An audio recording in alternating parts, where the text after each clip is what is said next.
Welcome back to Rewind of the Living Dead. I'm Captain Damon Martin. And I am AI Perfection, Patrick Guerra. Hello, Damon. Hello, Michael Fassbender. Yes, Patrick, we are back. We took a little break because we had a lot of new movies to get to, but of course, in a matter of weeks, I don't know if you can control yourself. I don't think we should pan the camera down because you might be a little too excited to talk about this right now, but Alien Romulus comes out in theaters in a matter of weeks, so we had to kind of wrap up our Alien franchise talk.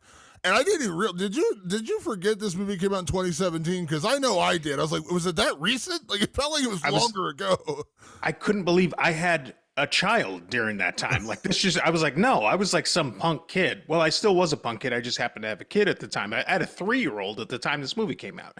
But yes, Damon, we are closing out the known cinematic universe in Alien, because the unknown is coming, with Alien Covenant, released in May of 2017, if you can believe it, starring Michael Fassbender as David/Walter, Catherine Watterson as Daniels, Billy Crudup as Orem, Danny McBride as Tennessee, Damian Bashir as Lope, and Carmen Ejogo as Karen, with Jussie Smollett, Callie Hernandez, Amy Seimetz, Nathaniel Dean, Alexander England, many, many more, even an appearance by Guy Pearce himself, directed by the great master Ridley Scott, written by, hold your horses, Dante Harper and John Logan, and stories by Michael Green and Jack Paglin. The budget on this was 97, probably somewhere around $100 million, with a worldwide box office of $240 million. Damon, we are at the edge of space. We are at the very end of what honestly has been a fun exploratory mission for the Alien franchise, Alien Covenant. So when I say 2017 is 7 years ago, that's not recent. Oh, don't say that. But in my head, I was thinking this is like a decade old at least. Like I don't know why I just didn't have a better memory of this film. I know I saw it when it came out. I remember that, but when I saw the release date, I was like, is that right? Because I almost wrote it on the review as like 2014. Because I was like, that's probably about when it came out. It was 2017. I was like, whoa, that seems way more recent. And also, just to be clear, my intro, I only listed John Logan because he's the one who kind of came in and cleaned up the script and kind of worked it to get it ready for production because he had worked with Ridley on Gladiator. But I didn't name, as you said, there were like 19 writers on this thing. So I just left it to John Logan because he was the one who came in and kind of cleaned everything up and got it ready for production. But yes, you were correct. There were a lot of hands in the pie in this one. But John Logan is a heavyweight. Now, we're already on the cusp of Gladiator 2. That's coming out soon, which I think correct me if I'm wrong as we go on this quick little diversion. When I heard Gladiator 2, I go, what? What the fuck do you mean Gladiator 2? And then I saw the trailer and I was like, oh shit, Ridley's back and he's ready to fuck people up again. It actually looks like a really cool trailer and I'm very interested in seeing that. But John Logan, being the heavyweight screenwriter that he was, probably came in and honestly might have saved the day. I think there's a lot that gets lost in the sauce with this franchise, especially with regards to these two prequels. There was a much bigger plan in place for the Alien prequels. You know, Ridley Scott, as we've talked about before on this podcast, he can turn a movie over like no big deal, no matter how big it is. $100 million, yeah, sure, I'll get it to you in 6 months. Like that, he's the kind of director who knows how to do that because he shoots with 8 cameras. He knows exactly where to put them, and he can do it all. I think they shot this in 77 days. It's a massive movie. Ridley Scott can do that. Like, he just has this ability to turn movies over, and he had this grand design for these prequels that were really going to be about a whole lot of other things. And the reaction to Prometheus, which was the last time we talked about this franchise, was pretty severe. And I remember, and we talked about this on the Prometheus episode, I liked Prometheus. When I watched it in the theater twice, and I'd watch it on home video a couple times here or there every few years, when our podcast brains finally sat down with it, I was like, this actually isn't very good. I see the problems in this movie now. That changed the course of Ridley's grand design for these prequels. He was going to do it was going to be like a 5 prequel series. The next movie was actually going to be called Alien Paradise Lost, and it was going to be all about the engineer's world. And they were going to go on a more in-depth journey with David and Shaw and learn more and more about the engineers and actually dive deeper into that and really go way into that direction to eventually come back around to Alien after like 5 movies. But Prometheus happened, and they went, oh shit. Critical review, kind of low. Audience review, not great. Audience, the biggest audience reaction, where the fuck are the aliens? Ridley thought, why not do a franchise installment that didn't have xenomorphs in it? And the fans said, no, we come here for the xenomorphs. That's what we like. And so wisely, Ridley Scott listened. And then he brought in guys like John Logan to go, make this more Alien. Truncate my grand 5 series design down to just one more movie, because this might be our only shot at having another prequel. We're just jumping off the heels of Prometheus. Hopefully, this prequel, this second installment, will maybe launch some more prequel movies. It didn't. It had the same kind of reaction from people. They were just like, this isn't what we were here for. And it ultimately, between that and Disney buying out Fox, these prequels died. They died with Covenant. And that was it. That was the end. Until, well, we're going to talk about in a matter of time, we're going to be talking about Fede Alvarez's, his own, it's not a prequel, it's like an in-betweenal. I don't even know what the fuck to call it. Alien Romulus will take place between Alien and Aliens. I'm very excited for that. But yeah, Damon, the very tumultuous story behind just trying to make these prequels with Ridley Scott in place, it's kind of dizzying. It is. And, to hear Ridley say, like, he wanted to make this movie without xenomorphs. I said this about Prometheus in that review, not to go back in time, but I said that if you just made that as a humanity origin story, where we came from, and that was the purpose of that movie, I'm not saying it would have fixed the flaws. There were still plenty of flaws to deal with in that movie, the really dumb decisions made by the characters. But if you just left out the alien part of it, I think I would have been much more okay with that film just as a humanity origin story. But when you inject the word alien, and I know it wasn't in Prometheus, but we all knew what it was, then you do set the expectation, because Alien is about the xenomorph. Aliens is about a shitload of xenomorphs, and that's the whole point. Again, I know that they end up doing these crossover films later on, which I know you're a massive fan of, but that would be like going into Predator and then making Predator 2 and there's no Predator. Like, huh? Yeah. Like, how are you going to make a Predator movie? The movie is called Predator. And I understand alien is a wide-reaching word, but, when you watch an alien movie, and at this point there had been 4 when they did Prometheus, they all had the xenomorph, some version of the xenomorph. To go into that one and basically say, we're gonna tell an origin story, but not really get to the xenomorph, people were like, the fuck? Like, this is not an origin story. This is not a prequel. This is a weird, like, humanity origin story. So they had to rectify that, because even going into this one, Ridley Scott's like, no xenomorphs. We're going to go to the engineer's home planet, and the real villain in this movie is the AI inside David. And I'm like, dude, you better be happy you didn't make that movie, because I think the alien world would have revolted against you. And again, as I said, if you just make Human the origin story, or whatever you want to call it, and then you just do 2 films of that, again, I'm not saying they're going to be perfect films, but okay, you're taking a swing at something different. You just can't attach the alien legacy to that and not have what is built around the freaking aliens, which is the xenomorphs. This film is a bit of a balancing act, in my opinion, Patrick. Like, it's a bit of a balancing act in terms of, I feel like the first act is very much Prometheus extended a little bit. I mean, I know it's a decade later, but, explorers looking for the planet, it's almost like Prometheus revisited. And then they land on the planet, and there's this weird vegetation, and there's this weird, like, virus. Still feels like Prometheus. But then we eventually get to the part where we get to the actual freaking aliens. And when the terror starts, about an hour into this, it's kind of a relentless movie to the end.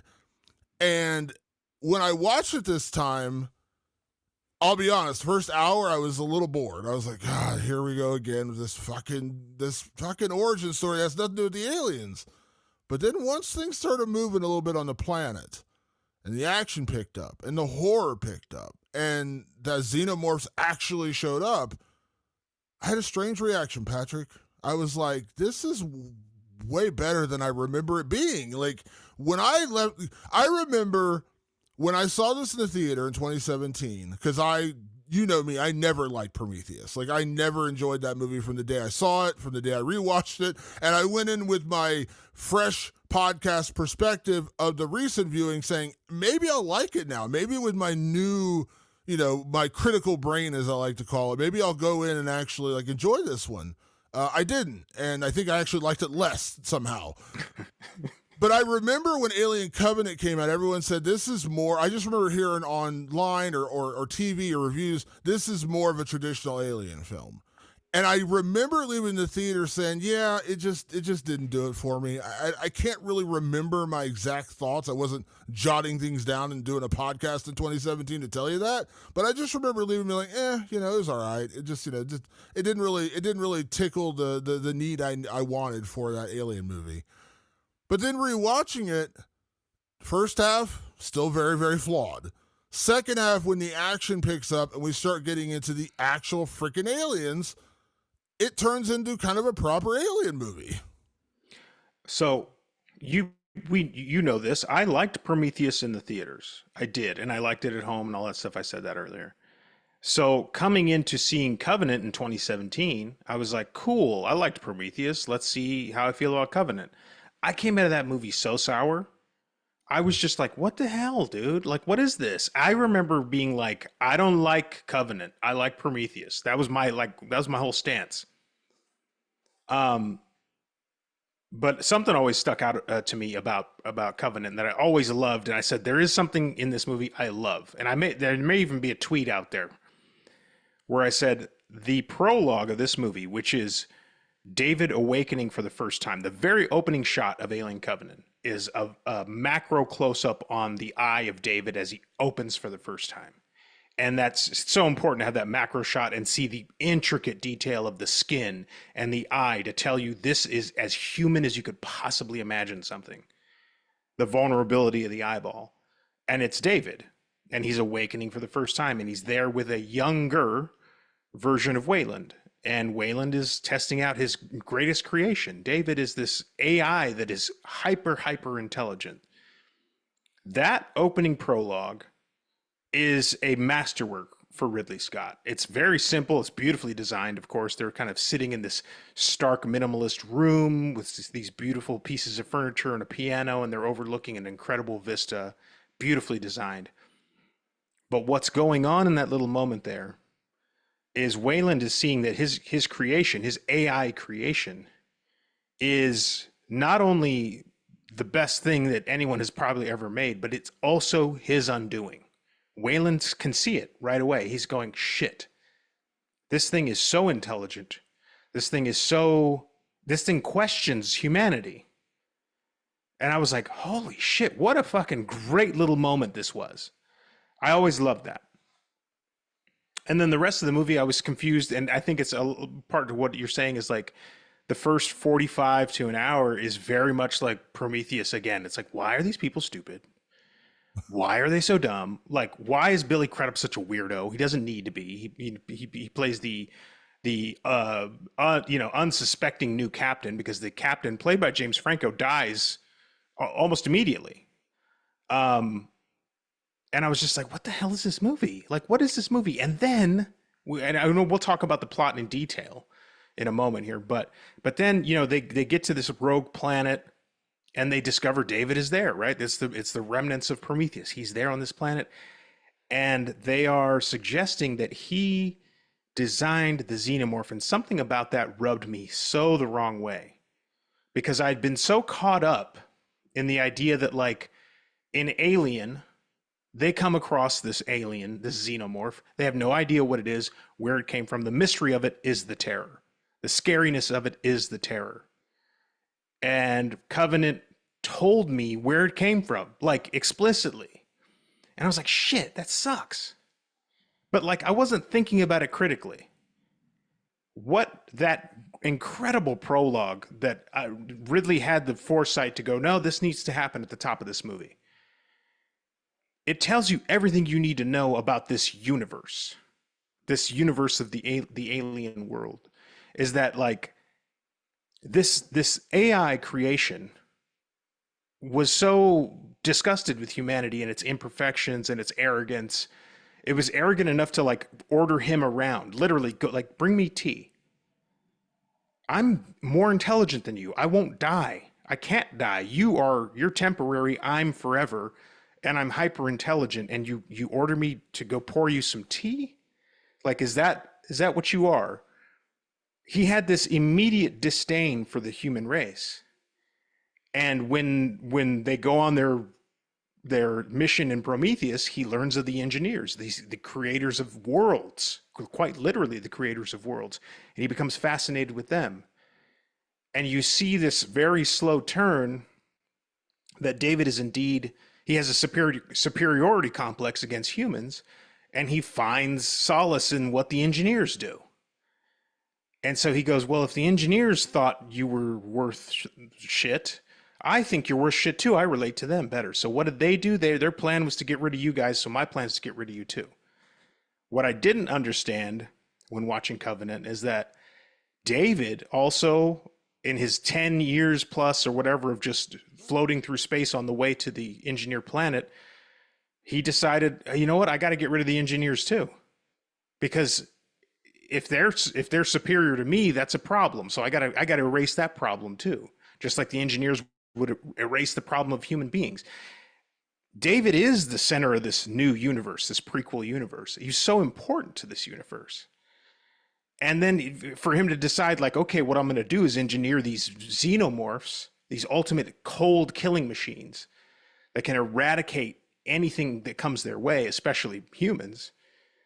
Well, now I like that more. I like that idea more now than I couldn't possibly have appreciated that when I first watched the movie. It took years of being on Rewind of the Living Dead to go, oh, I see what you're up to.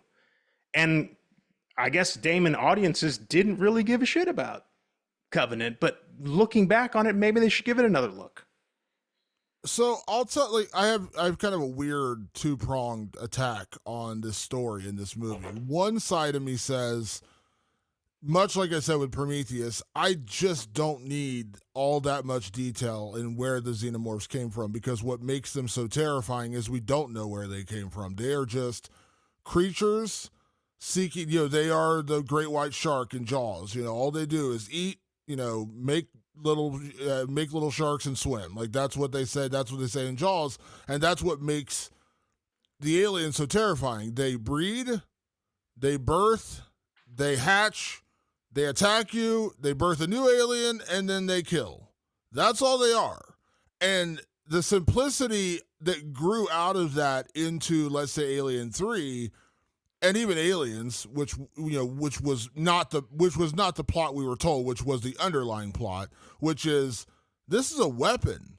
We can use this weapon. We can harness this weapon. That's what Weyland-Yutani, through Paul Reiser's character, then again in Alien 3, they wanted to harness this as a weapon, and it's pretty simple to understand why you would, right? Like, that would be like the first guy who understood, who created gunpowder. Of course we want to harness that as a weapon, not as a great way to start fire or whatever design. It's like, Alfred Nobel, who is the Nobel Peace Prize, he created dynamite. Like, that's a weird dichotomy, right?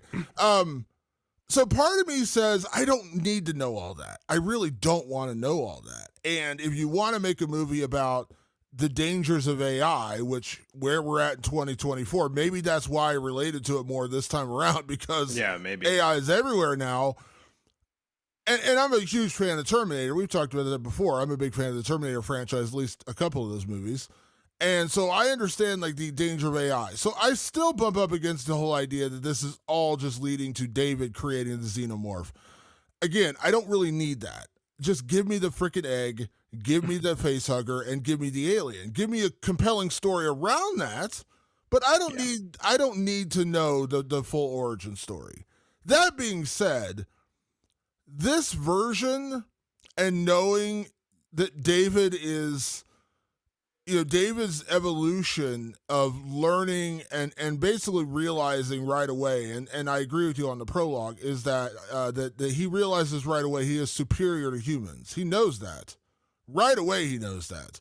And every move he makes in Prometheus is just furthering his goal of showing his superiority to humanity. Now, that movie is flawed beyond repair, but this movie is a little more singular in focus, and he's basically saying what you're talking about. Like, he takes the engineer's plan of, we created humanity, we don't like our creation, so we're going to wipe out the creation and start again or do something different.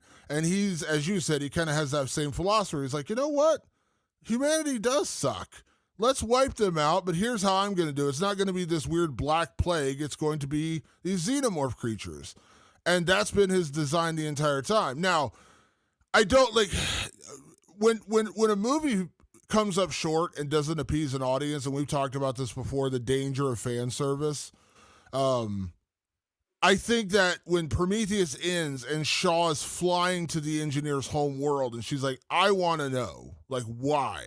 I'm flying to their world. And then just to retcon that out of existence and come back to where she repaired David, there's a version of this script where it actually intimates that David and Shaw become lovers. And then when they finally land on the planet, he just picks her up and snaps her neck and kills her, and then begins basically what ends up being in Prometheus or in Covenant, which is him tinkering and using that weird liquid virus thing to start morphing and changing and eventually get to where we are with the xenomorphs. I don't like that, only because, I mean, did Prometheus suck like a Dyson? Yes, it sure did. Did I enjoy the story? No, I didn't. And I don't have a problem with you fixing it, but I'm not a big fan of that, because you had a design. Stick to what you designed. Stick to what you wanted to do. And, don't change your vision solely because the audience said we want more aliens. Now, that being said, getting to where we get in Alien Covenant, where David is still tinkering and toying with the idea of, I'm better than humans and I want to basically wipe out humanity. How am I going to do that? And he used Shaw as his one experimentation, which that's one of the most horrific images in this movie, is where you see a torn open Shaw and he's just been using her body for parts for the past decade, which is horrifying. And he's tinkered and changed and honed in on the virus and done all these different things trying to get to his perfect creation, which is the xenomorph, which is the face hugger turning into the xenomorph. That's been his creation. And one of my favorite parts of this movie is when Billy Crudup's character comes in and he says, I've been tinkering and toying with this the entire time, and I was only missing one key element. And he's like, what's that? And he's like, look at it. And he's like, he knows, because he needs a human. He can't do this without a human.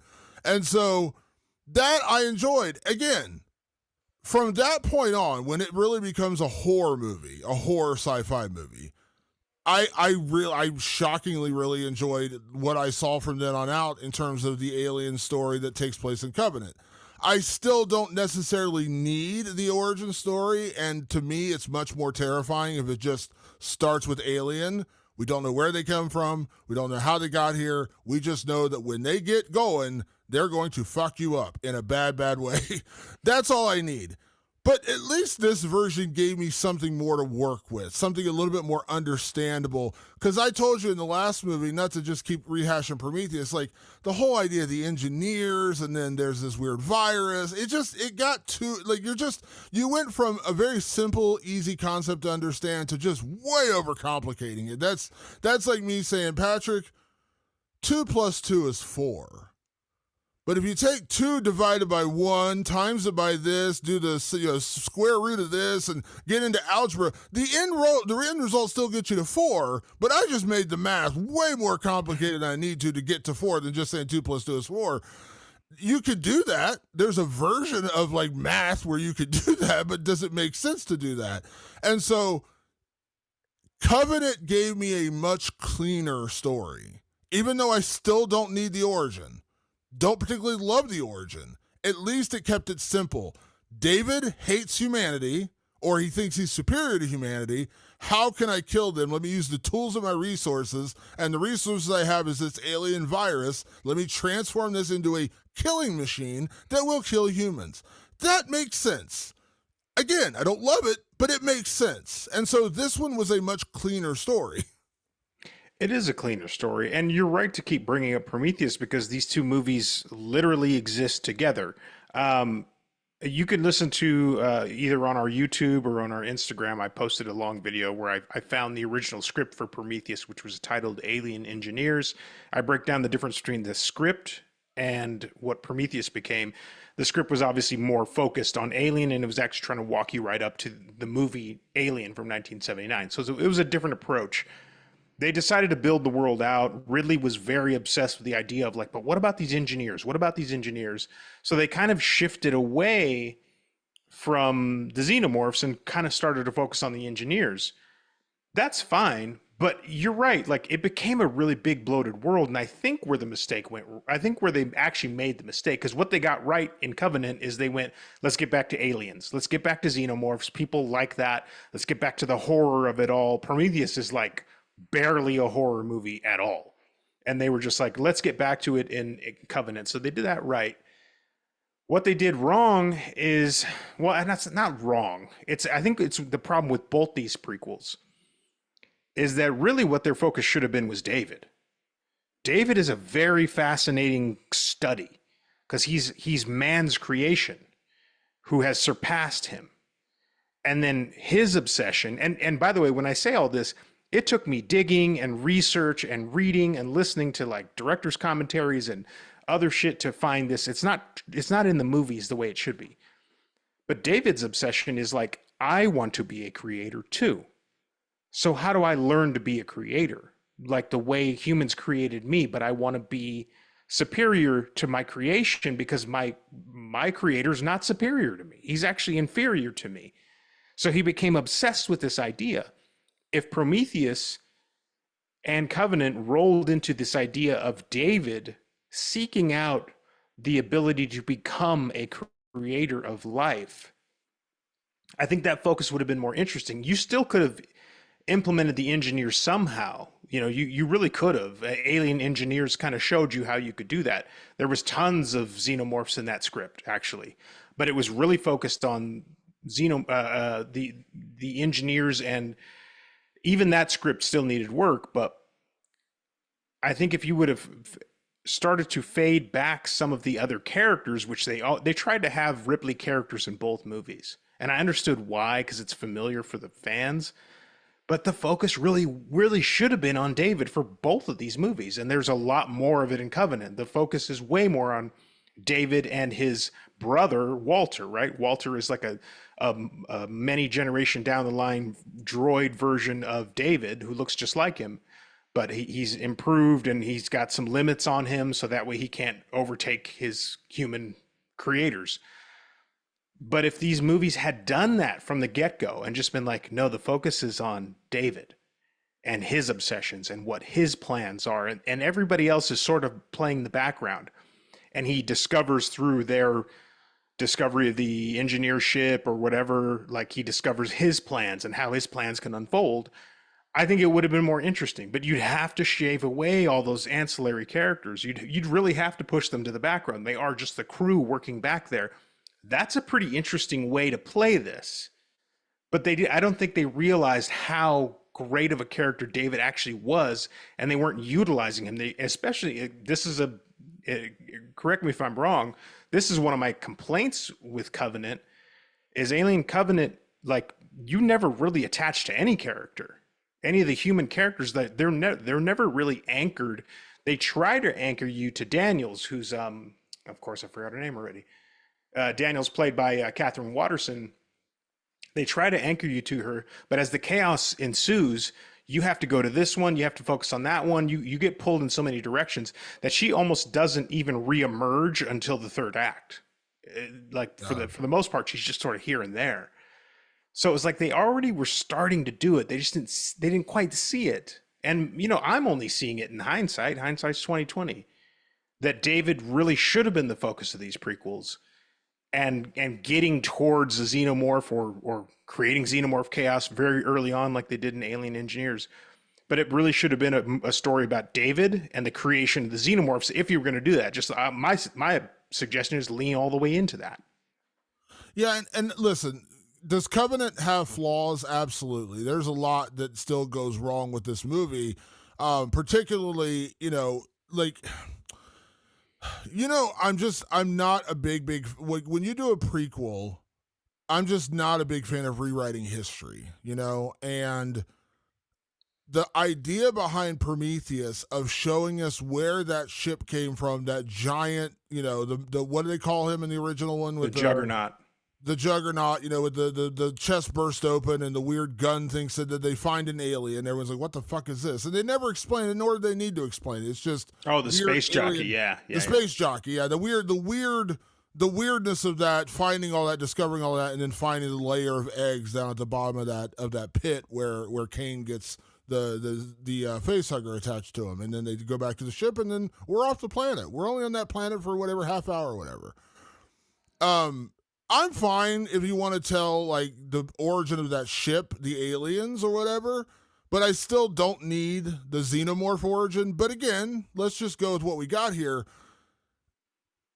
It takes us until about an hour and a half into this movie. So we got 2.5 hours of Prometheus, 2.5 hours. I think it was around 2.5 hours or 2 hours. An hour and a half into this movie, we're 3.5 hours into this prequel to get to the fucking xenomorph. That's when we get the xenomorph for the very first time, when the facehugger attacks Billy Crudup's character. And then, by the way, can I just throw out one little wrinkle that this drives me batty with this series? All around this series, by the way, not just this movie. This goes to Alien 3 and every other movie. Can we figure out a general gestation period for these fucking aliens?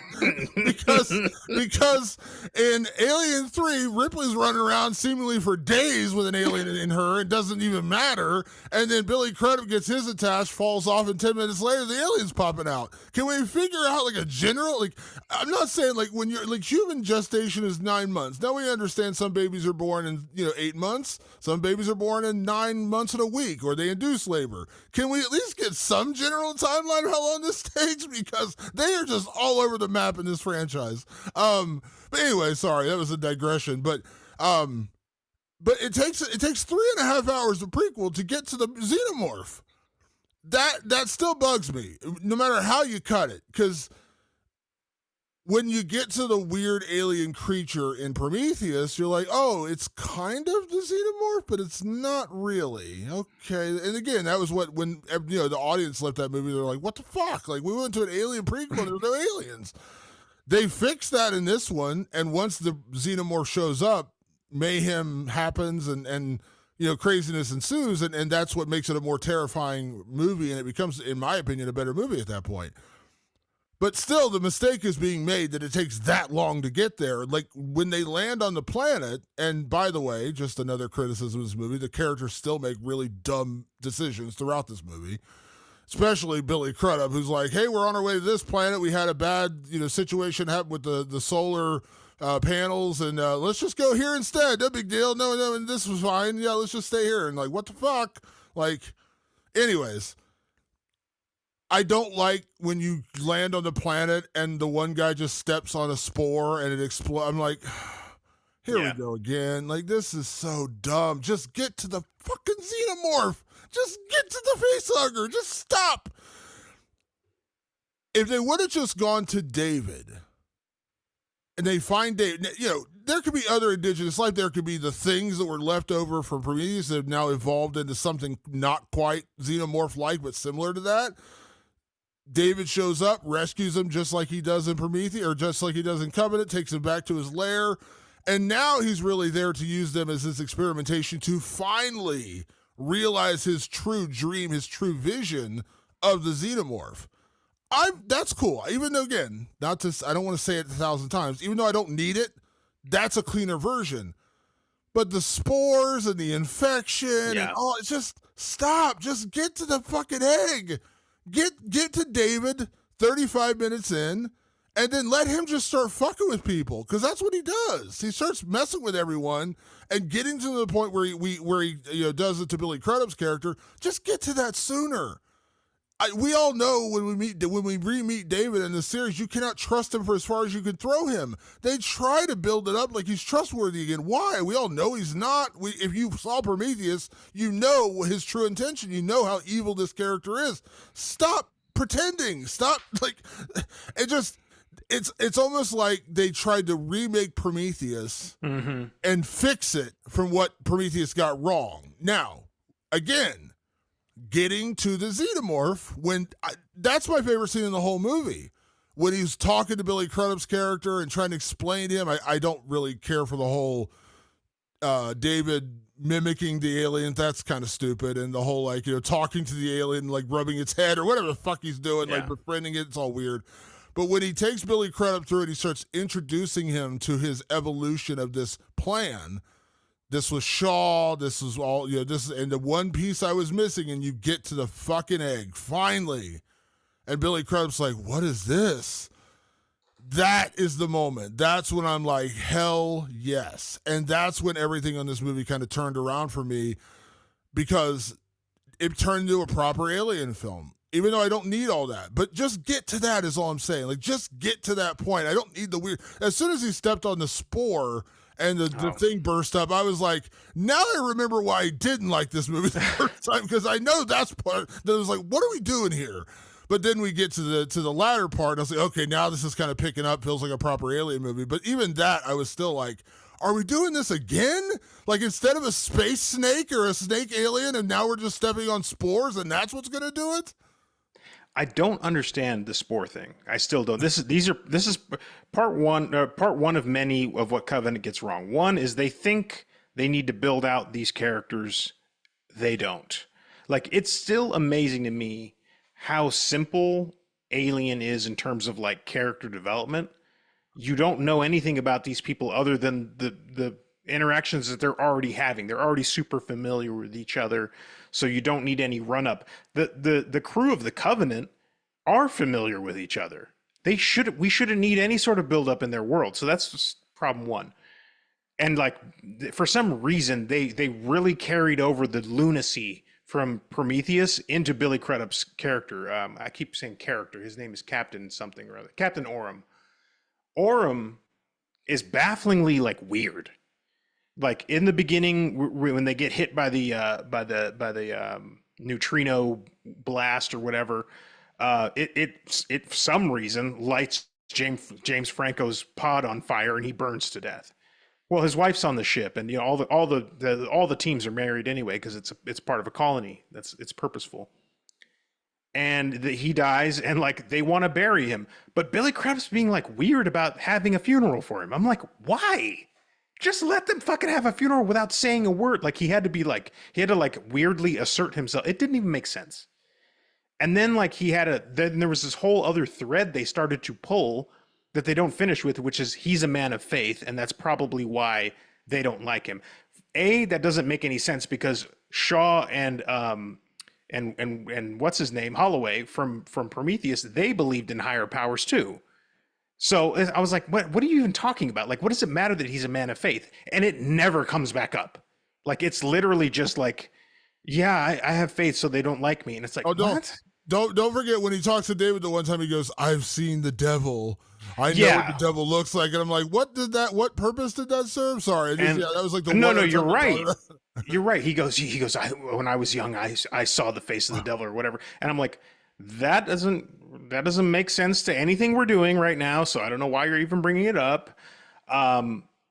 It was like they just made him the baffling character. He just seemed to be baffling and stupid, which did help out when David basically led him into the egg chamber, because it was yeah, okay, the stupid one would go in there. So that at least it tracked, because he was just kind of blindly dumb. And then you get to the spore thing. The spore thing is I don't quite understand what it is, because what we now know, because they show you that when David arrived on that planet with Shaw, that he just dropped all the canisters on the living people of this planet and eradicated these people so why did these spores develop, and why are they living out? It doesn't even make sense why that's happening. What would have made more sense, based on what actually happened to these people and this planet, is that he had experimented on a few of them and created some ultramorphs that are birthed from the engineers, and they run into those out in the woods instead. And whatever they, maybe they put little egg sacs together themselves, these ultramorphs, and then the guys get attached to those, and kind of have more of a classic alien run-in rather than these weird spore infection thing that I was like, I don't understand why I don't know why this is happening. You could have shaved those things away. They just made the movie longer for no reason. Like, get to the point where they land on the planet, they get attacked by some ultramorphs, and David's there to save them. Because a few of them still live out there in the wilderness. I think just streamline it and then get to that part of the movie. This could have been a tight 90. Really, like that all that buildup was useless. We didn't really give a shit about any of these characters, just like in Prometheus. You don't really care about the characters. You don't really know why you should care about the characters. Shaw was a better developed character than Daniels is in this movie by far. And just like you're saying, get to the horror of it all. Because I believe I clocked it, and it was the 45-minute mark when we have the backburster scene, which is a cool scene. But it basically kicks off the horror in this movie. And I remember at the time, like, watching this and groaning in the theater when the backburster's happening, and the two different women keep slipping on the blood, and it's creating problems. At the time, I was like, oh, it's so stupid. But now, watching it back, I was like, actually, this makes sense. They're panicking. They don't understand what they're seeing. They're running around. You see footage all the time of people, like, on your Explore page or whatever, doing dumb shit. They just slip and fall. I go, actually, this does make sense. All the panic and the fact that they blow up their little reconnaissance ship just in pure panic. I was like, actually, I do buy this now. So, like, I'm like forgiving that from when I was in the theater watching it, because I was like, that part does make sense. And then David comes in and saves them. It's like a false saving because they think they're okay, but they're not. And then they go back to his lair, which I love. It's kind of like this testament to, like, creation. Like, he built this little temple where he studies life forms, and he's been experimenting on poor Shaw's body, and he's even experimented on an engineer body. You can see it there. Again, great opportunity to just have, like, ultramorphs running around the complex and creating their own problem. But what he wants to create is an alien, a xenomorph specifically. He has a design. It's missing one piece: human anatomy, human DNA. Which, by the way, why didn't Shaw do? Maybe he used Shaw to create the facehugger. I think that's actually what was going on. I think he says that he used Shaw to tinker with it, but obviously she was the only human he had. Right, so he needed another one. He needed another one to gestate the alien and then birth into the xenomorph. So, right, yeah, he did say that. And Damon, tell me if you couldn't have had a cool xenomorph versus ultramorph showdown. You know what I mean? Where it's like 2 or 3 xenomorphs take on an ultramorph and rip it apart. So you go, oh shit, these little fuckers are dangerous because they're part human, and humans, you put them into any environment and they can destroy something. So I like shaving away a lot of the things that just they didn't instinctually think they should have shaved away would have made this a more streamlined movie. They had something here. I think that's why I like Covenant more, because I'm like, there's way more potential in Covenant than I ever realized when I first watched it. I will say, I will bump up against a little bit of the scene back in the ship with the backburster, with the woman who is Tennessee's wife going and grabbing the gun and then screaming at the window and then literally waiting until the alien is out attacking her friend, just ripping her apart, ripping her face apart. That's when she opens the door and points the gun right at her friend's face and then just inexplicably slips on the blood. And I'm just like, this is... a lot of dumb decisions are made in these movies, which we talked about a lot in Prometheus. That's another one. I get it. I understand what you're talking about. It's like the idiots who decide to walk on, when there's freezing rain, and you see the videos of people who decide to try to walk down their driveway and they just fall on their asses. People are dumb. I'll admit people are dumb. But that one was just almost like inexplicably stupid. Like, you sat there and watched this entire thing unfold before you finally go get the gun. Then you come back, you're watching this alien rip your friend's face off. That's when you open the fucking door? That's when you decide to intervene? And then you slip on the blood? Like, it's just... That again, that still bumps the up beats against were off is I think the problem. Like the panic and the irrationality of it made sense, but the beats were off. It's like I would have rearranged those a little bit. The order of how it laid out was kind of weird. Yeah, but that again, that goes into where, like I said, this movie kind of falls in two halves. The first half still doesn't do it for me because it's still a lot of really bad decision making from the moment James Franco's character goes up in flames. Which, looking back at James Franco's career, that might have been a good move for Alien Covenant. Smart move for Covenant. but from that moment on until they meet David, it's just one colossally dumb decision after another. And the spores, and then the weird bat. It's like, just get to the fucking Xenomorph. Stop with the weird. As I said, like we basically said the same thing. Just make it the creatures that were there from before, and they attack them. We don't need these spores. We don't need the infection. We don't need the back person. Just get, and then as you said, that's like the first stage of evolution. That's the Neanderthal. David is creating mankind, or whatever we're talking about here. That's the original shark. He's making the great white. Like, I get it. That's all we need to get to. Just start there. Don't give us, because that first 45 minutes, I'm saying an hour, maybe 45 minutes, but that first chunk of the movie was just more of the same. Too complicated. Yeah. Didn't make sense, and the characters were all making these are supposed to be really, I understand, like, they're trying to go set a colony, but these are all intelligent people. The crew especially, maybe not the colonists who are just like in freezers, 2,000 of them just going there to start new lives, and I'm sure some are truckers and some are, cooks or whatever, but these 15 people or whatever number there are in that crew, they're supposed to be the scientists, the pilots, the smart ones. And they all make irrationally stupid decisions.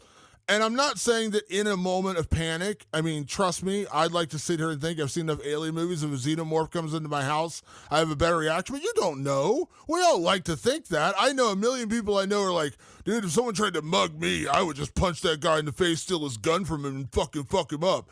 Wait till you have a gun in your face, and then tell me that story, because it's a whole other world when it's actually happening to you. I understand. I've had a gun in my face. Like, I know what you do is you just listen to the guy with the gun in your face, and that's how you stay alive. Yeah, but so I, to a certain extent, I understand the irrational reaction of the character in the ship when the alien bursts out. It's just the waiting and how it plays out is just out of sequence, as you said. It should just happen faster or in a different sequence than literally watching her friend get her face eaten off before she decides to do anything about it. And then when all their blood's on the floor, that's when she decides to go in, slip on the floor, and the gun goes off, and it just becomes stupid. But as I said, these are supposed to be the smartest people in the crew, and yet they continuously make the dumbest decisions possible. But once they introduce David again, and you understand his design for all this, it's almost like he's celebrating when he finds them. He's like, ooh, test subjects. That's when it starts. That's when the movie starts getting good. The horror actually begins, and then it all starts to unravel at that point. David's grand design of creating the Xenomorphs being birthed through Orum's character, and then, of course, the larger plan for the future of more Xenomorphs. And then, of course, you have the ship coming down to rescue them. All, like I said, from that point on, the film is strong. It's just that first 45 minutes almost feels unnecessary. And as you said, it could have been slimmed down to 90 minutes. Disaster on the flight. You have to make an emergency landing because your ship's fucked up. You wake up the crew, and then you discover a distress signal. Like, you have to answer the distress signal. That's part of the protocol. Yeah. So we already know that.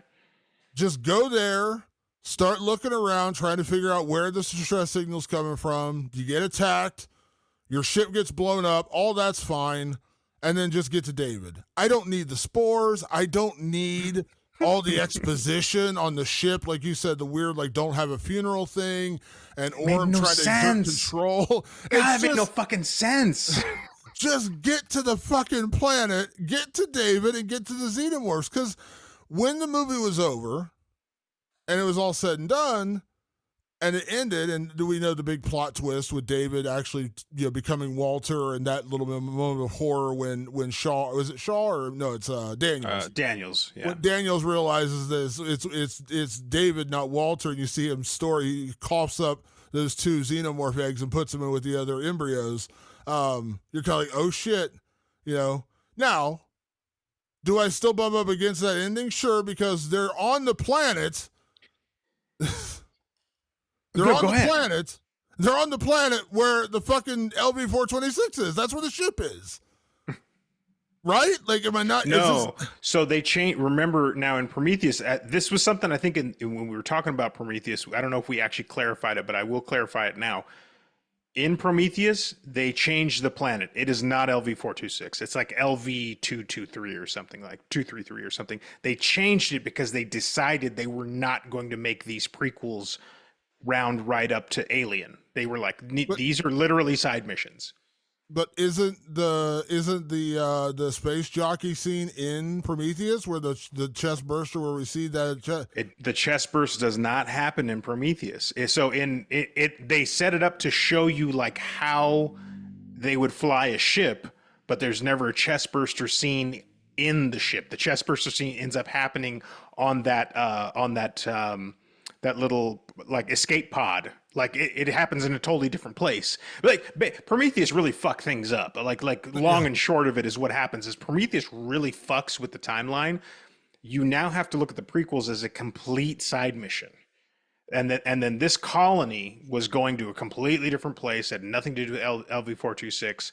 They just veered off because they heard this distress signal. They just happened to be close enough that I think they were 2 weeks away, they said, 2 weeks away from where David ended up landing in Prometheus. So we're talking full side mission. Because we did talk about that in Prometheus, that Prometheus is truly a side mission in the Alien universe. It's no longer the ship that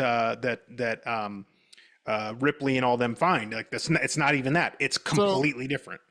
So are we saying that the ship that David's on at the end of this movie with the 2,000 colonists and the embryos that he saves, is that the ship that lands that creates the ship that where the crew of what is the crew of the original Alien? What's Nostromo? That called? Nostromo. That's the one that finds it? Is that not it? No, all of this has nothing to do with anything the Nostromo does now. But it's because of the choices they made in Prometheus.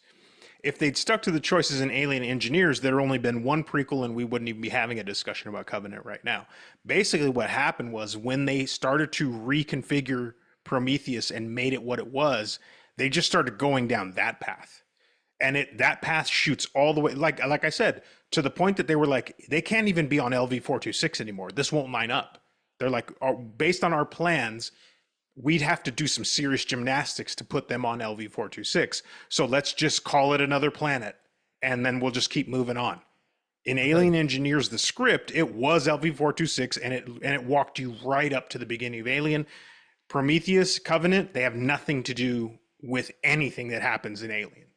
Okay, so 2 things. One, part of me is celebrating that fact because that means I could just ignore the fuck out of these movies and just live with Alien being the original movie of the series. But 2, that is quite literally the dumbest thing I've ever heard because you're making prequels about where the aliens came from. We still have no fucking idea where that ship came from, where those eggs came from. It's just, oh my God, my head hurts right now hearing that. Like, it's just, it's the dumb, like, part of me is saying, well, at least now I know that these movies can be completely ignored because they really don't matter in the grand scheme of things, which is kind of what I always wanted to say about Prometheus anyways. But now that I know, because it's all confusing, because in the first one, they set up the ship falling to where it's set in the same position that they find it in Alien. Like, that's what I'm saying. They set it up to look like it's that, but it's not. So... yeah, oh my God, my head hurts. This is, Ridley Scott is a genius director, and I appreciate all the great things he's done, but please never make another Alien film, dude. Just stop. Let other people do this. Let Noah Hawley do his TV show. Let Fede Alvarez do his movie. Stop, just because this is, just hearing that it makes my head hurt because that's so dumb, Patrick. That is so dumb to do a prequel that's not a prequel, that really has absolutely nothing to do with the alien. And really the only part that matters is the second half of Covenant where we get to the fucking Xenomorph egg. We still don't know where the thousands of Xenomorph eggs come from an Alien. We don't know where that ship is. We don't know how they got there. We don't know any of that. We just know this is how the Xenomorph started. We still don't know anything beyond that. It just, and I understand like Alien Covenant, I wouldn't say flopped. I mean, it made a profit, but you know, by studio standards of $100 million film, it didn't make what they wanted. So they never carried on beyond that, and the reviews were still kind of rough, and so they just kind of like let it go. And then also the Fox and the Cell, the Cell, that really changed it actually. Yeah, like all we know, we could have got a third movie. But as it is, like I can't say I'd have any faith that they would have fixed it in the third one. They would have said, "Oh, we're going to land on LB-426." It's so dumbfounding, and you're actually making me like this less by telling me that, because it was so confusing to know that now really these movies don't matter. They don't really. Like, they don't really matter in the grand scheme of things, because I mean, and to be fair, they didn't really matter to begin with, because Aliens still exists what Aliens is, and Aliens, the sequel, is brilliant the way it is. I don't need anything else out of that. But at least if you're going to give me a prequel, at least get me to where I'm going. Like, you know, like, as I said, like any prequel, you know, and we talked about this in the Prometheus recap, in the Prometheus review as well. Like, if your prequel, because Damon Lindelof, to go back to that, what Damon Lindelof said, I don't want to make an alien movie. I don't want Xenomorphs. You're like, hold on now. You're making a movie about Xenomorphs. So, as I said, that's like give me a Predator movie, except there's no Predator. Like you can give me like, if you make like an Arnold Schwarzenegger, Carl Weathers prequel to where they were in the army beforehand, and you showed them on like missions in like, you know, Southeast Asia or something.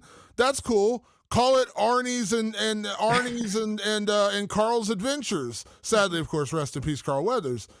But don't tell me it's Predator prequel, because there's no Predator. You're telling me Arnold's origin story as a top ranger or whatever, as a secret ops guy. Don't call it a Predator prequel if there's no Predator. That's really what they're doing here. They're saying this is sort of a prequel and telling you how the aliens are created, but it doesn't really have anything to do with aliens. It's just, it's mind numbing. The reason I disagree with that assessment is that it is telling you the story of aliens, the Xenomorphs specifically. What it's not doing is it's not connecting the humans. It's not connecting the humans at all. It's saying like, this is how the Xenomorphs got to be. It has nothing to do with Ripley or anything that happens over there. I'm just showing you how the aliens happened. Now, did they succeed? You know, like it's a pretty rough go. I mean, I'm saying we're like in the C- to D territory in terms of did they succeed at telling that story? Because I think even there was so much ancillary material that needed to connect all those dots that I had to go digging for to make it all make sense. These movies ultimately don't succeed in that. But I do believe that they are very much like, here's how you got Xenomorphs. Sorry that it doesn't connect to Alien. We had that plan. We just jettisoned it for no reason. Like we just because Damon Lindelof came on board and wanted to change it, and then ultimately And to be fair, I don't need them to like show the Nostromo showing up. Like you don't. David's ship takes off and he passes like a ship in the night. Here goes the Nostromo. I don't need that. No, you don't need it to be literal. Yeah, you had this plan in Prometheus. You're on LB-426. Just make it that. Stop messing with like leaving the planet, coming back to the planet. Now you got this other colonist. Like, just make that the planet. That's all you had to do. What I think is a combination of Ridley Scott was really itching to get back into sci-fi. And if there's one thing I can say about these two prequels, they look great. One of my notes when I was watching Covenant was, I'm utterly bored with this first act, but fuck if it doesn't look gorgeous. There are few people who can make sci-fi movies as good as Ridley Scott makes them. Again, this movie is now 7 years old, still looks fucking great. It still really looks good. Like, so much of it. And like, there was that whole like sail repair scene, which we didn't even need. Like, I mean, legitimately, you didn't need it in this movie. That scene looks incredible. Like, it looks really, really good. So part of it is like Ridley wanting to flex his sci-fi muscles again. So and listen, he's an integral part of the franchise. He's producing all these movies. So part of it was like, I just want to make these sci-fi epics, which he did. Were they successful? Right. The mileage may vary on that, but he wanted to make these sci-fi epics. And so he goes and makes them. Something that I think they may have accidentally stumbled on, Damon. I doubt they even meant to do it. So I'm not giving them credit. But what I am noticing is at the end of this movie, and this is very important.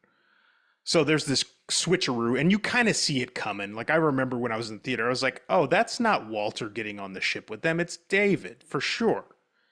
David gets on the ship with them. He sabotages the crew. He flies off to, I forget what the name of the planet is, I something or other, with 2,000 colonists and a couple of facehugger or little baby xenomorphs. Like, he's going to infect this entire crew. They're going to go off to some new planet, and they're going to start a problem. And I was like, well, I remember at the time going, that's a fucking weird ending. Like, okay, but where are they going? They're not going to LV-426. They're not going, like, again, I was like frustrated, like you are. Like, why the fuck isn't this connecting with anything? It doesn't, but it connects with one thing. One thing that has always very much been intrigued me about the Alien series, and that is the Weyland-Yutani Corporation's motivations. Now, for the Alien and Aliens and Alien 3, it seemed simple enough, right? I think you and I, on its face, we're just like, they're a greedy corporation, and they see a weapon that they can potentially use. That's cool.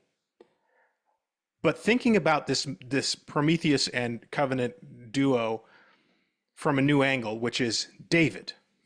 David is a creation of Weyland. It is this super, super intelligent AI being that has created a new form of life. That just may happen to also be a great weapon for their weapons division. Makes total sense. But what if Weyland-Yutani's motivation is A, we need to get these xenomorphs because that could be pretty handy for us. And B, what if we find David out there somewhere? He's pretty critical to our success. I don't think I couldn't find the material that proves that. But that's what I got from the ending of Covenant this time around, was that more so even than the xenomorphs, which they definitely want, if they got a hold of David, he is this runaway AI. They immediately had to change him. That's why Walter is different in every way. He's like, he has an American accent. He has different protocols. He can self-heal. He's very different than David. But what David was immediately the most intelligent possible being ever conceived. He beat the engineers who created us. David is actually a super critical and important thing to the Weyland-Yutani Corporation. So now I can, as a fan, and just enjoying the series and what it's put on the plate for me, minus Alien Resurrection, is that David is also valuable. So whenever Weyland-Yutani is acting in any one of these movies, they're hoping that they can stumble upon David as well, because he's taken off to some other place, and he may not even go to that planet. He may go somewhere else with all those colonists and like create his own little outpost and create, like, basically there is, Damon, a potential for a sequel down the line where somebody comes to a rogue planet that is not on the map, and David is preparing an army of xenomorphs to head back to Earth. They have a xenomorph planet. That is still on the table. Because David is actually important to the Weyland-Yutani Corporation, not just the xenomorphs. Again, I don't know if they meant that, but with the end of Covenant, I can surmise that now. I can use that for that one day, that one glorious day down the line, Damon, when I go get to pitch to Disney and say, here's my take for another movie, and we can bring Michael Fassbender back. Here's my pitch for Alien David. This is my new Alien film. I only bump up against that a little bit because are we to understand, or are we to believe that Weyland-Yutani knew that David survived? Because the idea at the end of Prometheus is that Shaw was going to fly to the engineer's planet to find out more about the creators of Earth, which was her whole purpose the entire time, was to find out how humanity was created. That was her whole purpose of going there in the first place. And she flies away to there. Are we to understand that she somehow communicated back with Weyland-Yutani, or Weyland at that point, it wasn't even Yutani at that point, and said, hey, I'm alive and I'm on my way to this planet? And is that kind of what we're saying? Because like when they land there, when they find Shaw's stuff, they're like, oh, the missing ship, the one that disappeared. No one ever knew what happened to it. And she was the doctor.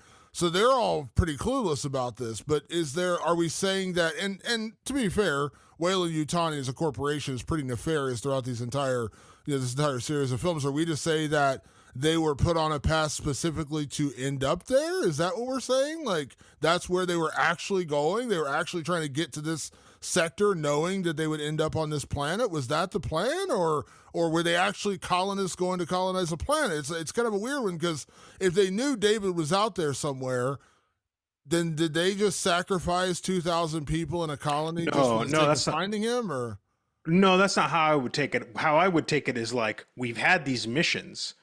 The Prometheus mission was sabotaged, and they have logs of that eventually get back to Earth. But believe me, Weyland-Yutani knows everything. Like, I think the Paul Reiser character, and even especially like the Bishop human in Alien 3, they make it clear they have all the resources they possibly need. So at some point, logs come back to them, like just that are just traveling through space for years, and they go, it's funny. Like, we lost the Prometheus, but then we had these transmissions that Shaw did put out there, and she does mention she has David with her. So they're like, we lost Prometheus, but Shaw and David are still out there somewhere. We lost the Covenant, but perhaps like they received this transmission. Like, they have the pathway. And they're like something, and then we lost the Covenant and all of its like 2,000. We lost 2,000 colonists, folks. We have to figure that out at some point. At some point down the line, we got to figure that out. Well, they say that the end of Covenant, David sends that transmission back and says that the crew were killed in the solar flare, and everyone was dead except for Tennessee and Daniels. He was managed to save them, and now they're en route to that planet they were originally going to. That was still 7 years away. So that's this, and it says this transmission will reach Earth in 1 year and 3 months or whatever. So like, he sends a transmission back with a lie, of course, as Walter, saying that everyone in the crew died from that solar flare. He mentions nothing about the planet, of course, but he says everyone died in that solar flare, that thing that destroyed the panels. And now we're just back en route to the planet with just 2 surviving crew members and the 2,000 colonists. So they know that, but they still don't know that it's David. They know it's Walter at that point, because I think the overarching story, what you're going for, is correct in the sense of, and let's be honest, this is corporations today, much less corporations not even fiction. Hundreds of years from now, is that they're just greedy for information and greedy for anything that can make them more money. Yeah. Is it AI? Is it xenomorphs? Is it a weapons division? Is it, to boil it down to that simple of a concept, yeah, that's Elon Musk. That's Bill Gates. That's anyone. Like, that's why, they buy up patents, and that's why you read all the stories about like a guy who creates a product. He takes it to some big corporation and sells it to them, and then they put the patent on it. They own it. Now this guy doesn't own shit. He created it, but because remember, I'm not turning this into like a forum on Elon Musk. I'm just saying, like, Elon Musk is a very smart businessman. He's not a scientist. He was an owner of PayPal, and he took over Tesla, and now Tesla is a massive corporation. He's the richest man in the world. He's a smart businessman. He's not a scientist. He didn't create Tesla. He didn't create the technology for Tesla. Neither did, it's like when you think about the origins of Apple. Like, there was the one guy, Steve Jobs, who was the engineer. The other guy was the engineer, and Steve Jobs was the business side. Whatever it is, I'm getting to the point of like, what Elon Musk is he's a great businessman, very smart businessman. He's not a creator. He's not the guy who made Tesla. He bought Tesla. He took it over. Now, what he's done since then and created this empire for himself, that's fine. Like, he's a good businessman. That's Weyland-Yutani. They're not creating shit. Like, they're just out to find whatever they can find to make them a bigger, more powerful corporation. Maybe it was AI, maybe it was xenomorphs. I think that's when you boil it down to that simple of a concept, then I'm with you. You know what I mean? Like, so I don't know that I would jive with like they were after David necessarily. I just think every mission that Weyland-Yutani sends out into the world is seeking a way for Weyland-Yutani to become more powerful. Mm-hmm. When it was the Nostromo finding that planet and the xenomorphs, they said, collect the sample, bring it back to Earth. Of course, then you had, what's his name? The artificial person. Why am I not thinking of his name in Alien? Ash. Ash. Ash's mission was to protect the alien, fuck the crew. Because that's what Weyland-Yutani wanted. Mm-hmm. Paul Reiser's character in Alien, same thing. Like, how valuable this would be to the weapons division? They don't give a shit about anything else. They just want the power. So I don't know that I would say they were after David necessarily as much as they were just after whatever is going to make them more powerful. Running across David is like, oh shit, he's still out there. Let's harness this back for ourselves, just like we did. Yeah, it's potential, I guess is my point. Yeah, because these films take place, what did they say, take place like 100 years or something like that, or 80 years, something before Alien, I think is what they said the timeline is. Am I right about that? I have it. Covenant takes place 17 years before Alien. Okay, 17 years. So by the time we get to, because Ash is very much a David-ish clone. He's part of the crew, but he really doesn't give a shit about anyone on that crew. By the time 57 years passes to Aliens, when they find Ripley and bring her back, by the time we get to Bishop, they've got, it's a weird, again, this goes to the whole timeline problem here. not to just start over, but like they got to Walter. Walter was legitimately like a good artificial person. He cared about the crew. He was there to save them. He was there to help them. Then we get to Ash. He's like a new David. Then we go 57 years later. Now we're back to Bishop. Like, are they just going back and forth? Well, see, it would make sense if Weyland-Yutani saw the logs from these Covenant and Prometheus missions and said, okay, so something could be out there. What if we put a covert one that tries to blend in? That's Ash. Then, of course, that data gets back to not just Weyland-Yutani, but other people, and they go, hey, don't fucking do that anymore. They're like, all right, we'll send out more the Bishop model. The Bishop model is much nicer. It has a protocol that it can't kill humans. Sorry about that. Here's a bunch of money to have you all shut up. Basic corporation stuff. So I think it plays more like that. Like you could play it more like that. You could adjust it. But I think just nailing it down to the simplicity of this is a corporation seeking power and knowledge. That's fine. That's all I need to know. Is it specific to David? Is it specific to Xenomorphs? Doesn't matter. It's just like one of the many things that they could dip their toe into. They could do a Weyland-Yutani TV show, and every episode is about something else, some other person they're fucking over to get more power. That's Elon Musk. That's Bill Gates. That's what corporations do. Like, that's not. I'm not knocking their business. I'm saying like that's corporations. So, yeah, I think when you drill it down to that, I'm fine with it. I don't know that I would say in my head, I was thinking, man, they were after David. I think they just, any opportunity this corporation has to find more or seek more power, they're going to grab it. The only difference was in Prometheus, Weyland was looking for a way to survive humanity. He was old and frail and dying. He just wanted to find a way to live on. But Yutani, whenever that other half of the corporation got added, because remember, in Prometheus, it's just Weyland. Yep. And when they add on whoever the fuck Yutani is, that motherfucker is just like, give me the power, give me the knowledge, give me the money. Yeah, well, you figure he's somebody who merged with Weyland, who has already had the reputation of just being sort of a tyrant trillionaire. He was just somebody who would do whatever it took at all costs. Everybody's expendable. Yutani comes in and goes, hey, how about I merge with you? Can you imagine those two coming together? Like, of course, that once those companies collided, they had the potential to wreak incredible havoc on the galaxy, on the universe. Well, and I'm not trying to pound this in the dirt, but for like the listening audience for like today, I think Elon Musk and Tesla is a great analogy of that, because Tesla had the technology, they just didn't have the business sense to get people to say, hey, I want to buy electric cars. Elon Musk came in and said, hey, here's what we're going to do for marketing. Here's how we're going to build this out. Here's some ideas to make this a little bit better.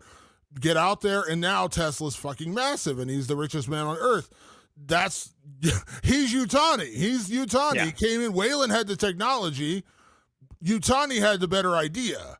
So that's Elon Musk. Tesla existed before Elon Musk. Elon Musk comes in and changes everything around. Now it's one of the biggest companies in the world because he's a very smart businessman. That's Yutani. Whalen was the guy who's like, I created David, I created colonies, I created all this technology, I know what I'm doing. Yutani's the one who came in and said, hey, how about we make a shitload of money off this too? Yeah, that's a whole other story. Maybe at some point down the line we'll get into it. But my point is, now I see potential even there. Like the David story doesn't have to be over from here. Yeah. No, and I agree. And I think when you understand, I think that's part of what got lost in Prometheus because they switched the narrative. It wasn't about power. It was about surviving. It was about being able to live beyond your years in humanity. It didn't feel genuine to the universe because every other Alien film was about this one singular focus, which is power. Whether that's knowledge, whether that's weapons, whatever it is, it's about power. And Covenant drills back down to that, even to the point of where, like, even though David is more about evolution and creation and destruction for that matter, but he's still a property that can be profited off of. Exactly my point. Yes. That is absolutely, I agree. That's what got lost in Prometheus, and they found it in Covenant. Yes. Covenant was a course correction. Pun intended. Yeah. And again, like I said, the first half of this movie is still a mess. A lot of bad decisions, a lot of dumb decisions, a lot of stupid things happen, spores, all that kind of stuff just doesn't make sense. But once David returns, the change happens in this movie. And when the movie was over, that final sequence happened, and I remembered the David switch. I mean, we all saw the David switch coming. Anyone who has half a brain saw it was going to be David and not Walter. But even in that moment, and you see him cough up I kind of forgot about him coughing up the alien. Me too. I did forget. He puts him in the embryo thing and takes off, and I'm just like, fuck, that was a cool ending. Like that was a cool, that was a cool. I was like, why couldn't the whole movie have been that? Because I actually thought I was going to come in this podcast totally surprised you. You hated, and I was like, hold on, now I actually kind of like this. It seems we actually had a very similar opinion. The first hour, still rough. Yeah. Second hour, you turned it around. So yeah, this is. To me, but right before we get to categories, to me, this is a far, far superior movie to Prometheus. They still make some of the same. It's almost like they had to get the Prometheus out of their system in the first hour, and then once they coughed up the phlegm, then they got to the part where they could actually get to the good story again and get to the actual part of the movie that made sense and actually made me enjoy it. Ridley Scott is David on the planet making Prometheus going, this ain't working. What I need is, and then a bunch of people land. He goes, cool. And we make Covenant out of you guys. Yeah. Because once they get to that point, everything from then on out, then it gets really scary. It gets It's a horror movie. This one's a horror movie. Yeah. They turn it back into a horror movie and you're like, wow, it's really interesting and really fascinating. And this is a cool story and well acted and all this stuff. It's just, like it's two halves. It really is a movie of two halves. The first half is like Prometheus-esque, and then the second half is alien. It's like scraping Prometheus off of you like barnacles. Like we gotta scrape this. You got some Prometheus on you, man. Like, let me scrape that off you real quick, and then let me get on the alien. Like it's like they had to get it out of their system. And I wish they'd gotten out of their system a little bit sooner, because had they done that, I would have a completely different opinion of this movie. If that first hour was just what we talked about, where it's just like they land on this planet, the weird, what'd you call them? The different morphs, what'd you call them? Oh, neomorphs is what they call them. The neomorphs are there, all that, and then it's just David. Boom. I'm in. I'm cool with that. Just get right into it. Don't need the backbursters. Don't need the fucking spores. Don't need any of that. I really don't need Orm being a dumbass. Barry didn't need that. But yeah, that it's remarkable. But it's so funny. This is the experience I thought I would have with Prometheus, because I was like, I hated Prometheus when it came out, but I'm more critical now, and I have a better. You've turned me into a art house goon to a certain extent. I'm like, I'm gonna watch Prometheus and really enjoy this now. And I left saying, boy, did this still suck. And then this one I went in saying, I remember not liking Covenant. Mm-hmm. And I was like, here we go again. This is going to be Alien Resurrection all over again. It wasn't. I was so pleasantly surprised. Loved it too. All right, let's get into some categories here. Let's kick things off as we do each and every week here on the show with best performance. Patrick, when it comes to Alien Covenant, which I still have to force myself, I keep wanting to call it Alien Revenant. Alien Covenant, Leonardo DiCaprio and Bears are not in this movie. Who is your best performance? My best performance this time around went to Michael Fassbender, who plays Walter / David. Again, that opening prologue, which is just a beautiful piece of work. It's you could just go on YouTube and go Alien Covenant prologue and just watch that first, whatever it is, 7 minutes. It's still some of Ridley's best work in recent memory. It's really good, really succinct, really to the point. But it's David in those moments, kind of like you watch him rapidly in just 7 minutes go from I've just awoken, I'm just understanding the world, to I'm better than you and I know it. And it's such a great little game of cat and mouse just in that 7 minutes. And then then you get Walter, who is like his brother. So you have this idea of Michael Fassbender playing a composite of David, like he's something else. He's some far distant version of David that is much more attuned to being of service to human beings. And then they collide. Walter and David collide, and you realize that David's unhinged. David's gone off the fucking reservation. He's cuckoo. Why? Because he's hyper intelligent, unfettered, unleashed AI that has spent, the good part of a decade going insane, literally going insane and gaining the knowledge of multiple, different types of the human race and the engineer race and all that stuff. And he has absolutely gone crazy to the point where he's like, I don't do things out of service. I do things out of love and passion. And you go, oh shit. Okay. AI gone fucking rogue, like in a very sophisticated way. And Michael Fassbender carried all of that. And he played these two different characters really well. There's some goofy parts in there, but I think it has a lot to do with the script and not a lot to do with his performance. He keeps this shit on track. When it becomes the David show again, it's actually a pretty decent movie. Yeah, Michael Fassbender is just incredible. I don't know that I've really seen him give a bad performance. He's pretty much good in everything I've seen him in. And this is no exception. He's really, really good in this movie. And I mean, he was, in a way, the saving grace of Prometheus. He was the one part where I was like, I actually liked that performance, even though I bumped up against 98% of the story in that movie. I still liked Michael Fassbender. I liked him in this movie too, and I liked the switch of position where he played both Walter and David. You see Walter, as you said, American accent. He's kind of gotten that new protocol where he can't hurt people. He actually is, as much as an AI can care about the crew, he is programmed to care about the crew. Like he is programmed to care for them, to take care of them. Which is something David did not have. David didn't give two shits about the crew. Didn't give a crew about any humanity. So they're like, maybe we should put a new little protocol in here so where this thing doesn't just go fucking off the rails.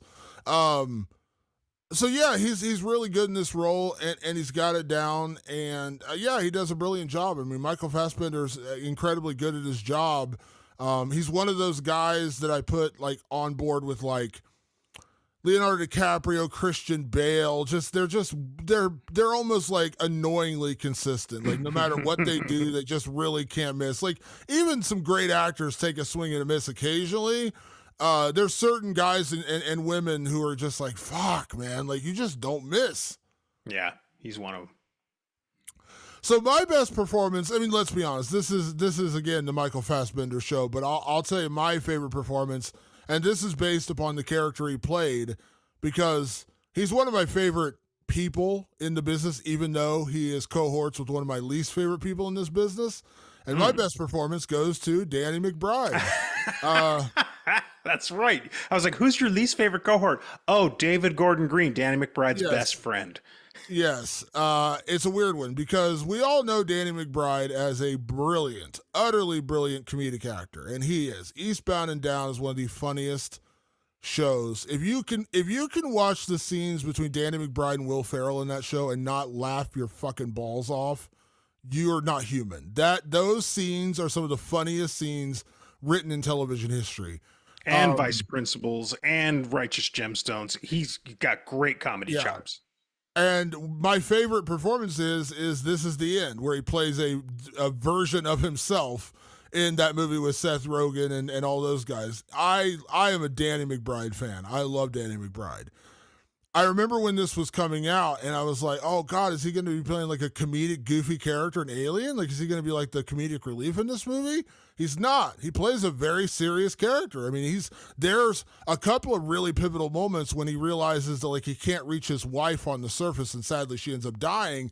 And you can tell he's like, lower the ship down. The ship's telling him like, you're getting lower, you're going to get into the storm, you're going to rip the ship apart. His other people in the ship are like, you can't do this, man. Like, you're going to kill us. And he's just singular purpose. Like, I need to get to my wife.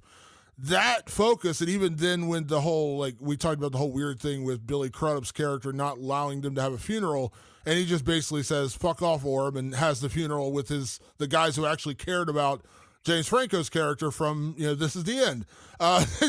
They want to give him his funeral. Yeah. So, like, he becomes, like, an actual, like, dramatic character, hits the action beats in this movie, and you see that he has some chops. It's very much, I know this is a weird like correlation to make, but it's kind of like watching Jim Carrey in The Truman Show when you're like, oh, Jim Carrey's not just this goofy animated actor who can do comedy, he can actually be serious.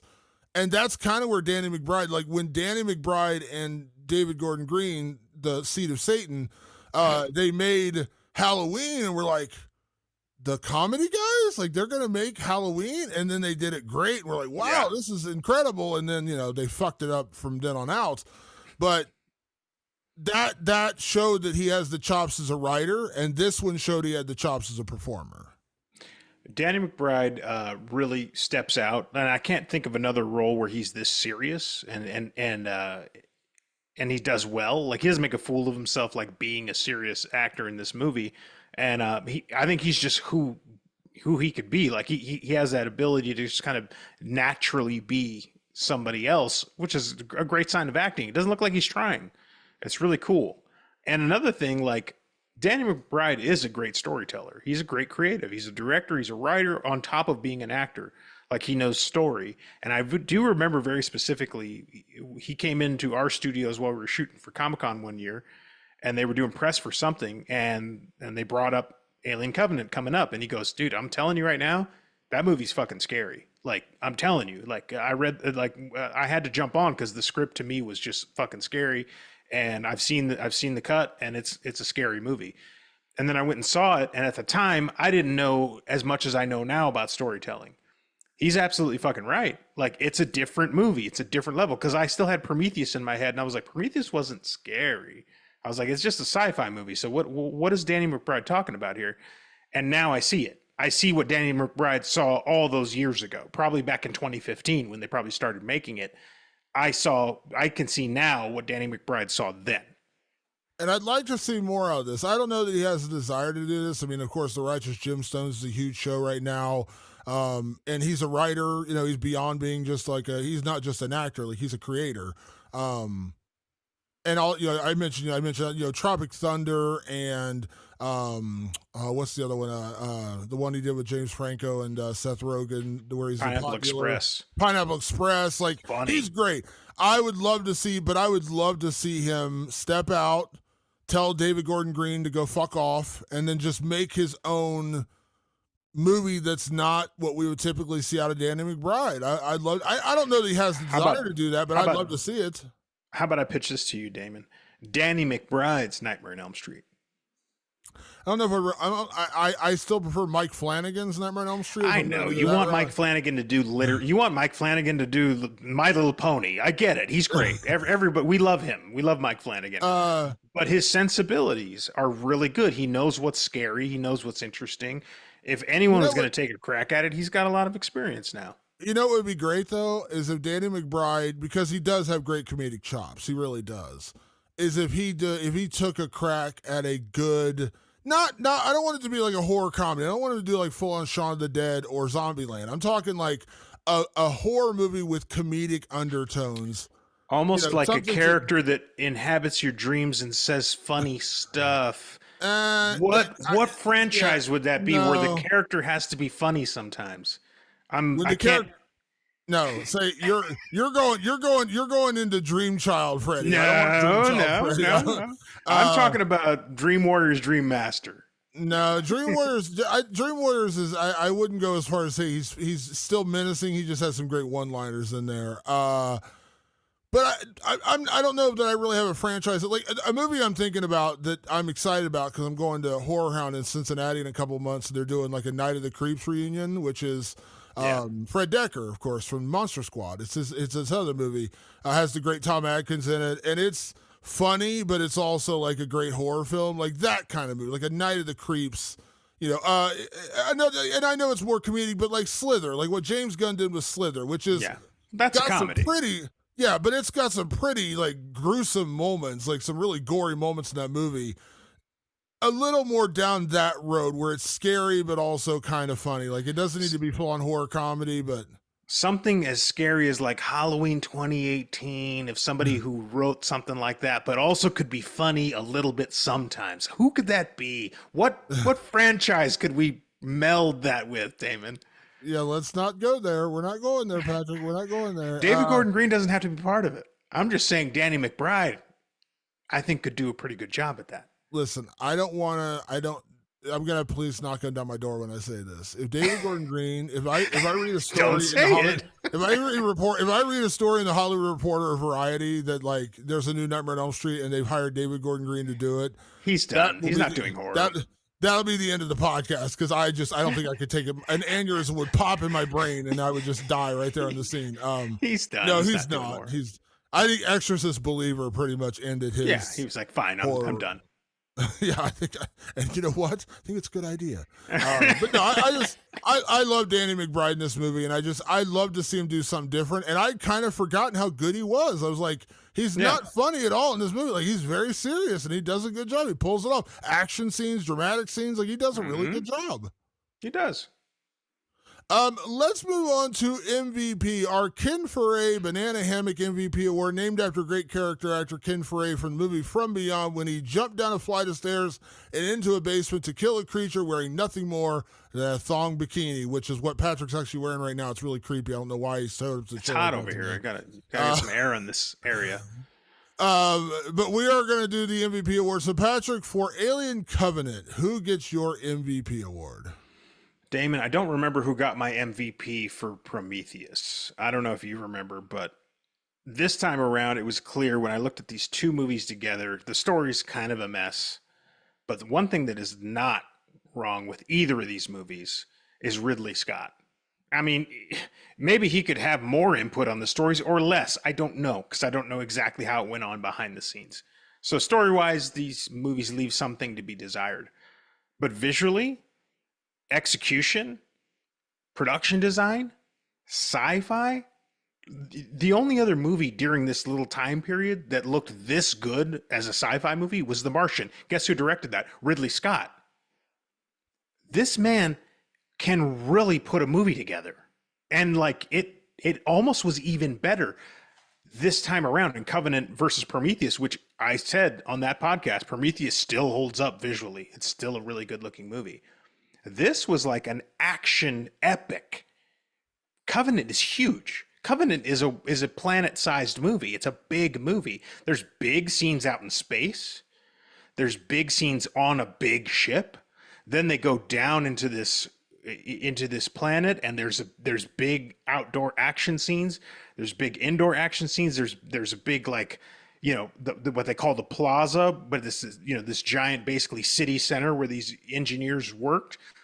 There's these wonderful, intricate, small sets, beautifully designed, that have like little touches of like Gladiator in them and shit. And then there's this great, at the time I thought it was ridiculous, the final scene where the xenomorphs are attacking the ship that's trying to escape back into orbit. That I was like, this scene is fucking huge. What did Michael Bay direct this scene? It was so big. And I'm like, it's fucking Ridley Scott, who was probably in his 70s when he was directing that movie, probably mid to early to mid 70s, directing this big movie with big scenes in it. And they all hold up and they all still look good. And I was like, I got to give it to him this time, because that doesn't happen very often. So many movies from just a few years ago already look dated. It's so weird to like watch certain Marvel movies now that are less than 10 years old and I go, that already looks like shit. It already doesn't look good. But Ridley Scott has an eye for detail and an ability to execute faster, better than other people. I'm just talking on the visual side. I'm just talking, again, there's plenty to criticize on the story side. But the presentation, the big screen experience, that's Ridley Scott. Visually, he's almost unmatched. The only thing that looks dated in this movie are the xenomorphs themselves. The CGI is a little the CG xenomorphs, correct? Yeah, that's pretty much it. But he is. I mean, The Martian is one of my favorite films ever. I loved. That's my girlfriend. I drove her nuts when that movie came out for the first time on like HBO. Because I'd seen it in the theater, but like when it came on HBO, I watched it like every single time it was on TV. She got to the point where she's like, you got to watch something else. You're watching The Martian too fucking much. I love that movie. Visually, Ridley Scott is unmatched. I think where Ridley has struggled at times is when he injects himself a little bit too much into the story element, because when you look at Martian, it's based on a book, and then Drew Goddard did the script, and he did the directing, and it's, again, one of my favorite films ever. I love that movie. It's so I think that where I've run into Ridley Scott problems is when I read stories about like, well, Ridley injected this in the story, and I'm just like, maybe just be the director. And I'm not saying he's a bad storyteller. He's incredible. You can't not be a director, not be a storyteller. But I'm just saying, like, some people are Quentin Tarantino, where he writes, directs, does all that. And some people are just, I mean, Steven Spielberg's not a writer. That's not, Scorsese doesn't write. Yeah, so I think that's where Ridley Scott's at his strongest, you know what I mean? Where he's just a visual, because when he's visually storytelling, he's almost unmatched, because he can make some really incredibly beautiful scenery, and this film is certainly no exception. It looks gorgeous. If you eliminate the weird CG xenomorphs, which does not hold up, and that's not really his fault. That's 2017. That's 7 years ago. Yeah, that was the technology they had. Yeah. And I, and again, I get why they did it. That's at that age where it's like, do we do practical or do we do digital? And people really started leaning into digital effects. And he said specifically, I tried to do practical at every possible stop. Sometimes I just couldn't do it. So. And when there are practical effects, they work. They're great. Just like the xenomorph egg, like that's a practical effect. When the xenomorph is crawling on the ship, not so much. But again, that's not his fault. That's just the technology of the time. But visually, this is a stunning movie. And again, like I said, the only times I ever bump up against Ridley is when he's like, well, what if we did a movie with no xenomorphs? You're like, hold on now, Ridley. Like, I know you're an alien guy, but like, let's slow down on the no xenomorphs part. But visually, he's boy, Damon Lindelof snorted that up like he was in Maxine. He was like, no aliens. Yeah. I'm all over that. But yeah, I like Ridley Scott a lot. And what I appreciate about Ridley Scott is he makes a lot of movies. Not all of them are great. Some of them are House of Gucci. And then a lot of them are The Martian, Alien, I mean, maybe Gladiator 2. We're going to find out. Yeah, so we'll see. And I just rewatched Gladiator recently, and I remember I was like, this is pretty good. Like, I was never a massive Gladiator fan. Like, some people were like full, like, Christopher Moltisanti in Sopranos was full on obsessed with Gladiator in that. Or I was as a kid. I loved Gladiator. Watched it tons of times. It was what was it? Ralphie Cifaretto in The Sopranos was like full on obsessed with. There's like 2 episodes of The Sopranos where he's just like quoting Gladiator and like doing Gladiator moves in The Sopranos. So whoever wrote those episodes loved the Gladiator movie. I liked it, and I still think it's a good movie, but like I wasn't obsessed with it. But I rewatched it, I don't know, maybe like 3 or 4 months ago, and I was like, yeah, I do kind of remember why I like this movie. Like, it is a good movie. Yeah. So, no, I love it. I think it's great. But yeah, go ahead. Okay, so my MVP is going to sound really mean-spirited, but I really don't mean it that way. I'm only saying this because you'll see where I'm going when I say what I'm saying. My MVP for Alien Covenant is Disney. Yeah, go ahead. Go off. I got to see where this goes. Disney bought Fox and effectively ended this prequel series and kind of retconned the Alien franchise.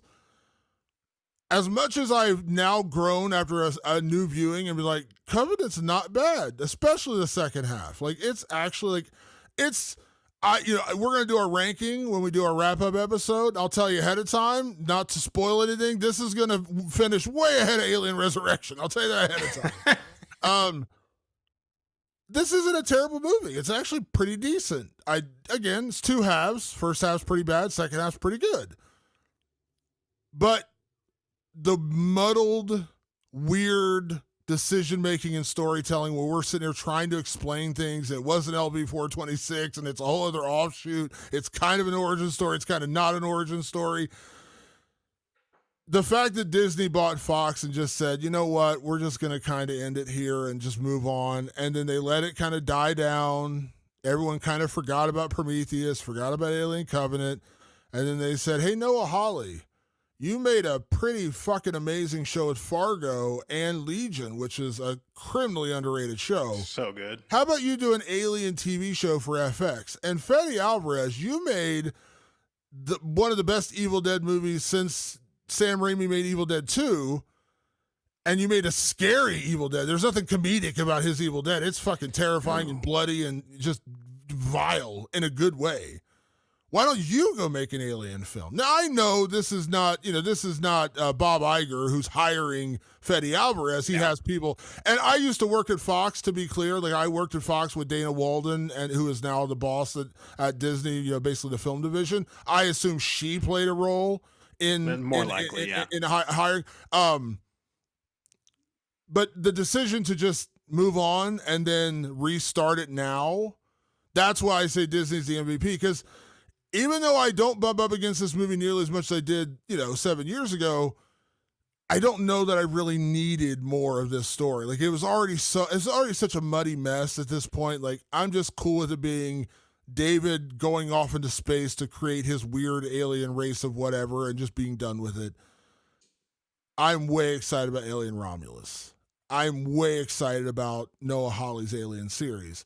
And we may not have ever gotten there had Disney not bought Fox, because maybe Fox does give a third Ridley Scott movie. And maybe it's brilliant. I don't know. We can't play revisionist history and say he would have fixed all the problems of these two movies and made a brilliant third film. Maybe not. Maybe we got more Prometheus. So the fact that Disney said, you know what, we're going to stop the Alien business and we're going to restart it in 2024 and 2025 with Noah Hawley series, that's why I give him my MVP, because unlike Prometheus and going into Alien Covenant, I am legitimately excited about Alien Romulus, and I know I did a big speech about this with Maxine. Expectations can be the death of enjoyment, but Fede Alvarez has made Don't Breathe and Evil Dead. Evil Dead, yeah. Both are incredibly creative, unique, and really good movies. He's batting 1,000.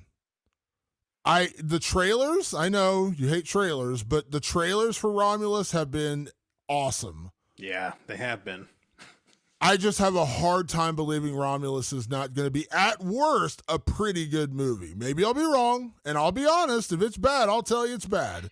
If it slots behind Aliens or Alien 3 even, still pretty good company. Yeah. But who knows? We may not get there if Disney doesn't buy Fox. Let's be honest, because that's how this business works. If Disney doesn't buy Fox, we may never get to Alien Romulus. We may never get to Alien with Noah Hawley, because FX was owned by Disney, or FX was owned by Fox. Maybe they never go that route. Maybe they never give Noah Hawley all the money to make an Alien series. We don't know. But that's why I'm saying that Disney gets my MVP, because if they don't buy Fox and they don't decide to just kind of end this version of Alien and then pick it back up now, we may not get Alien Romulus. And I'm really excited about Alien Romulus. I will reserve whether they've done the right thing when I see Romulus and when I see Noah Hawley's Alien show, because I don't know. Who knows what those turn into and what actually Disney's input on those movies was. I'm not sure. I really don't know. But in terms of like putting the brakes on the prequels, that's also to me up for debate, because I think they were starting to course correct in Covenant, and the third movie might have actually. We don't. It's all conjecture. We don't really know. But I'm like, they were course correcting, and it wasn't a complete flop. It was just it was critically not loved, but hindsight has shown us it was better than we thought. It really was. I genuinely believe that, and that's a revelation for me because I probably haven't revisited this since I saw it in the theater. Like genuinely, it was just like, what is this movie? Turns out it was actually pretty good. It did a decent amount of money. Maybe the third one in the trilogy would have been great, or it could have been a complete flop. Either way, we don't know. There's no way to know. So I think for me, the answer is the jury's still out on that. I know, and the only reason I say I'm not as concerned about what would have happened in that third movie is because I'm just going by the law averages here, Patrick. We had 2 movies, 4 hours about, and 3 hours were not good. I had 1 really good hour that I enjoyed in Alien Covenant. So by the law averages, I was not batting very good. I was 1 for 4, basically. I was batting 25%. 25% of 2 movies were good. Do I have faith that the third one would have been on par with the second hour of Covenant? Maybe, but I don't know. But the fact that Disney came along and said Fede Alvarez, who... Right, but my point is like we don't know until I know, but I'm saying, with regards to Covenant, it doesn't matter. I understand, but what I'm saying is like they had the foresight to see Fede Alvarez as a huge Alien fan, see Evil Dead, and again, Fede Alvarez is not a huge name. Like he's not the biggest name in filmmaking. He's a horror director who had a couple of. I mean, Evil Dead is obviously a big deal, but again, that's still a little more niche than Scream. Scream is a much bigger franchise. To see a guy like that and Noah Hawley and take that and say, these 2 guys, let's give them the keys to the kingdom. Again, anyone's capable of screwing up, Patrick. Anyone's capable of making a bad movie. We understand that. But those are 2 guys who have been consistently good enough to where I'm like, yeah, because even Damon Lindelof, who I actually am a fan of, he made the Watchmen series, and that's one of the greatest single seasons of television ever. That's like up there with like True Detective, the shirt I'm actually wearing right now, True Detective. But he also made the end of Lost, which was weird, and they didn't really know where they were going. And I liked The Leftovers, but Leftovers was really weird too. Very specific storytelling to where, like, if somebody told me, man, I hated Leftovers, I'd be like, yeah, I get it. I loved it. I'd understand if somebody's like, that show is fucking weird and didn't really make sense, and I didn't like it. I didn't like the dream sequences and the alternate realities or whatever. I didn't like it. I'd be like, yeah, I can get it. It wasn't like a universally beloved series. But Fede and Noah Hawley, they've been pretty fucking consistent. So, yeah, that's where I'm going. They also have, like, existing cachet that's, like, I think a good bet. Like when you look at their cachet, I mean, Don't Breathe is a very lucrative franchise all on its own, and that's a completely original idea from Fede. And Noah has had a great track record with the stuff he's put out, and it's made them money. So I think they were easy bets, but also like they were just good creators. And also it could have been the fact that Fede went to Ridley with the pitch. It was like, Ridley, if you walk this in, you can walk this into the door at Disney. They'll answer your phone call. They're not going to answer mine. But if you walk it in, and Ridley is the main producer, he's the number 1 producer on the call sheet for Alien Romulus. He walked that into Disney and said, I think this kid Fede's got a good idea. Let's give him the shot, and I'll produce it. I'll make sure it gets done. I think that's more likely how that went. I think that was less Disney and more Fede going to Ridley and Ridley going to Disney. I think that's more likely how that went. And that's fine, but still Disney had to make the call to say, yeah, we're going to bet on this kid. Like we're going to trust Ridley and we're going to bet on this. And it kind of reminds me, like, again, like there's just people with that track record where you have faith in them to where, you have belief that they can follow through with an idea. That's why, going back to your whole Mike Flanagan idea, why I so desperately want Mike Flanagan to do the Nightmare on Elm Street movie is because Mike Flanagan has never made anything that I didn't enjoy. Even the shows and the things that are like at the lower tier of Mike Flanagan, the things that I'm like, yeah, I liked it. Wasn't the greatest thing ever. I still found a lot of elements to like, and then you get the top tier like Midnight Mass and Haunting of Hill House, and you're like, this guy is a fucking genius. Consistency. So that's why I'm like, when you say Danny McBride, I'm like, I like Danny McBride, and I think the potential's there, but I don't know what he would ultimately do. He could be just like his buddy David Gordon Green. I know what Mike Flanagan does. I've seen enough of his work to say this guy is smart. He gets it. He's a horror fan, and he wants to make a true horror movie. That's why I'm like, give that guy that franchise versus like, Michael Bay coming in and saying, let's make a new Friday the 13th. So yeah, again, like I said, it's just consistency. So Fede Alvarez, he's doing good. Noah Hawley, I know do good. That's why I'm leaning into, I have a lot of faith in those guys getting it right. So yeah, I do too.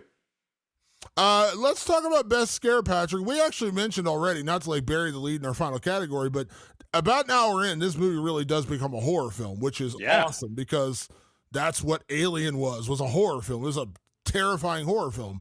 So what is your best scare in Alien Covenant? There was a couple of good ones, but this time around, the facehugger scene where David walks Captain Orm or whatever his name was to the lair where he's got the eggs, and that when that facehugger attacks, I was like, damn, this is as scary as since Aliens, because Aliens had a great facehugger scene where Ripley's in the med bay with Newt and the facehuggers are going after them. Scary fucking scene. It shook me to my core when I was a kid.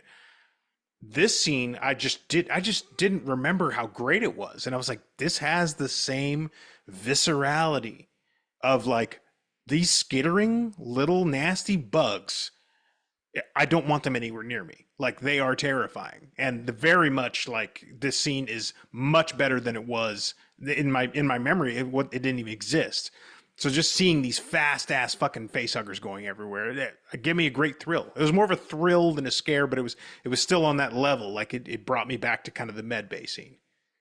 That was, as I said, that's my favorite scene in the movie, when he walks Orm in there and says, this is my finest creation, and I just didn't have the final piece of my puzzle, or whatever he says, to basically taunt Orm to look at it, and then the facehugger jumps out. That's my favorite scene in the whole movie. I love that scene. So that's probably my favorite, just because I love the moment I finally get my Xenomorph moment.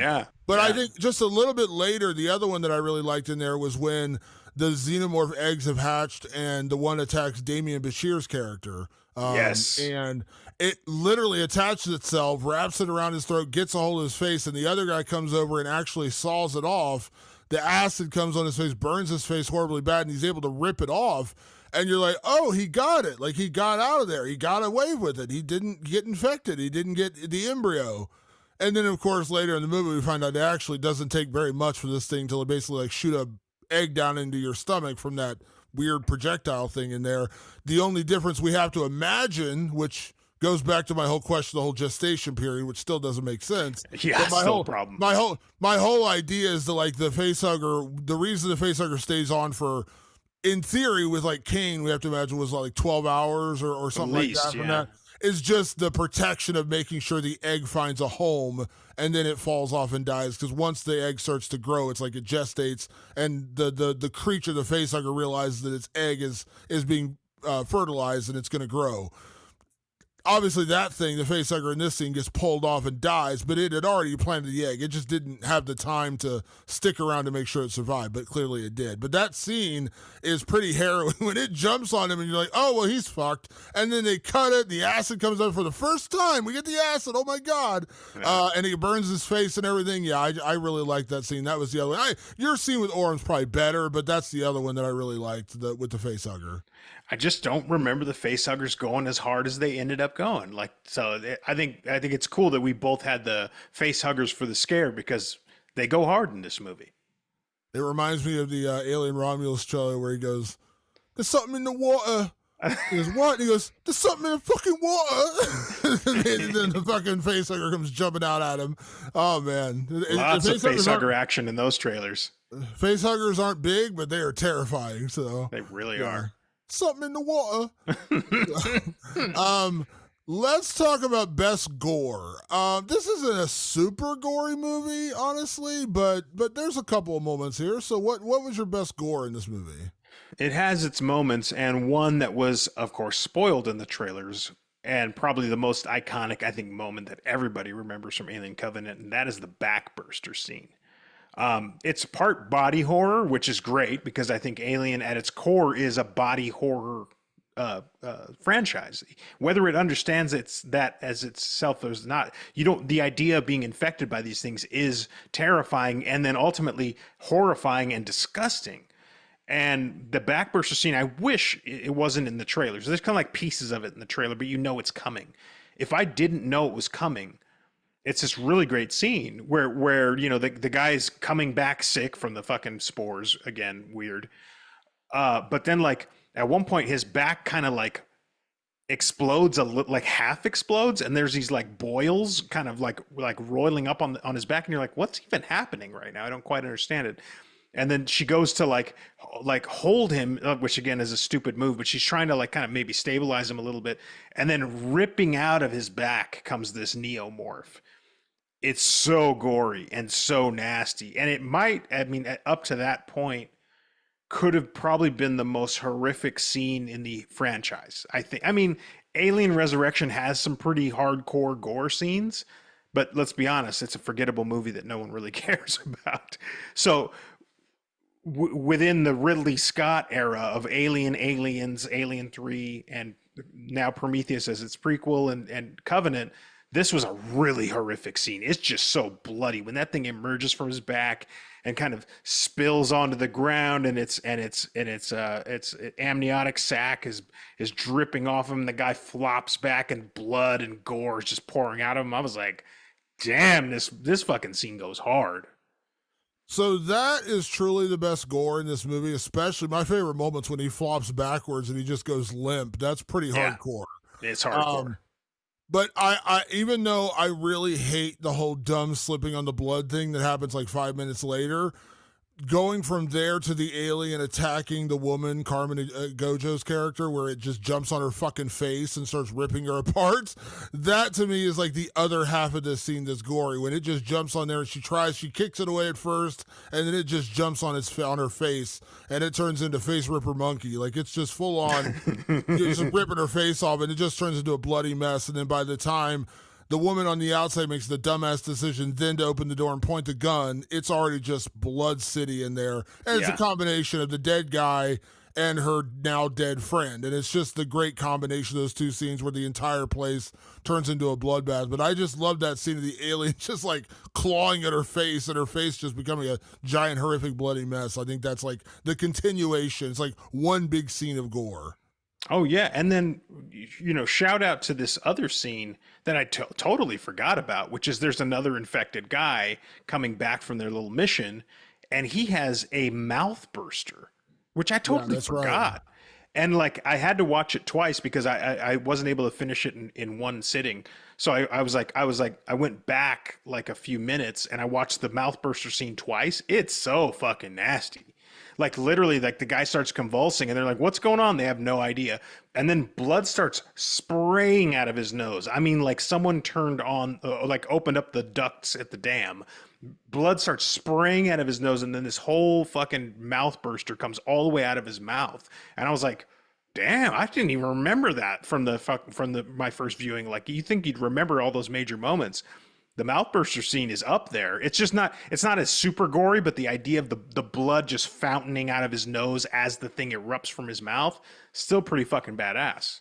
Yeah, there's like I said, a couple good effects in there. That was definitely one of them. Let's talk next about, can we survive this horror film? This is one of our favorite subjects, Patrick, where you and I inject ourselves into these movies. Now, for anyone keeping score at home, we've pretty much concluded that going against the Xenomorphs is a death sentence. You don't survive unless you're Ripley, and even Ripley doesn't end up surviving in Alien 3. So we've kind of had the same ethos the entire time of like, if we're going against the Xenomorphs, you're not going to make it. But Alien Covenant, even though we have to imagine that Tennessee and Daniels are fucked because David's running the show now, they did technically survive the Xenomorphs on that planet. So we actually did get a couple of, we did get the Ripley and Hicks and Newt of Aliens, and then of course they blew it in Alien 3, but we do get survivors. So can we make it out of Covenant? In a shocking turn of events, not only did I like Alien Covenant for the first time in my life, for the first time in the Alien franchise, I'm surviving, and I'll tell you why. Because I knew, like everybody else with half a brain who watched this movie, that was not Walter on the ship with them. Yeah. And as soon as the Xenomorphs got dispatched, I'd be like, okay, we're cool. We're good. Hey, Walter, hand me that gun. What's that? Bye, David. Bang. And I blast him right off the side of that thing because I know that it's David. Like I would know it. And then I'd get back on my ship and we'd head to our planet and we'd colonize and we'd do all our shit. David would have been a pile of mess sitting back on his old planet because he can't self-heal. So if I'd have blown his head clean off, he's done. So I don't have, like, I have a weird relationship with technology where I use a lot of technology in my day-to-day life. I'm on a laptop right now with a webcam and lights all around me, and that's all technology. We're sitting on Zoom and we're on the internet. This is all technology makes this podcast go. So I have a working relationship with technology on a daily basis, but I also have that fear, of like I'm not like paranoid about it, but I do have that, like, the AI thing does worry me because people are getting a little too comfortable with AI right now, and it's a little worrisome, especially with creative people, like people writing, which is my job. Art, I just saw, and I don't want to call him out because he's a buddy of mine, but there's a fighter who does a podcast, and he was like, I'm looking for a good graphic artist to do a new design for my show, and the ones I have didn't really impress me. Does anyone know any good artists? And somebody suggested, why don't you just use AI? I did it for like 5 things and it worked great. And he said, oh, maybe I'll try that. And someone's like, no, you're taking a job away from like an actual creator who this is their living, and they're actually going to create something far better than AI will. That's why everyone, even though it was like 2 little minor moments in Late Night with the Devil, everyone freaked out because they're like, you used a system where you could have had an actual designer who was paid to do that job. You just took that job away from them for the sake of using AI. So I have like that balance. Like, I appreciate technology, but I also have a healthy fear of it. That's why I say, very much like yourself, I feel like I would be a little bit more Ripley in Aliens, where after her experience with Ash, she's very untrusting of Bishop until Bishop proves himself. And then, of course, she says thank you, and then he gets ripped in half. But she has that healthy fear, and I think that's where I would come in from day one, even with Walter being like the good guy. Right. He's the good witch. He's Glinda. He's the good witch.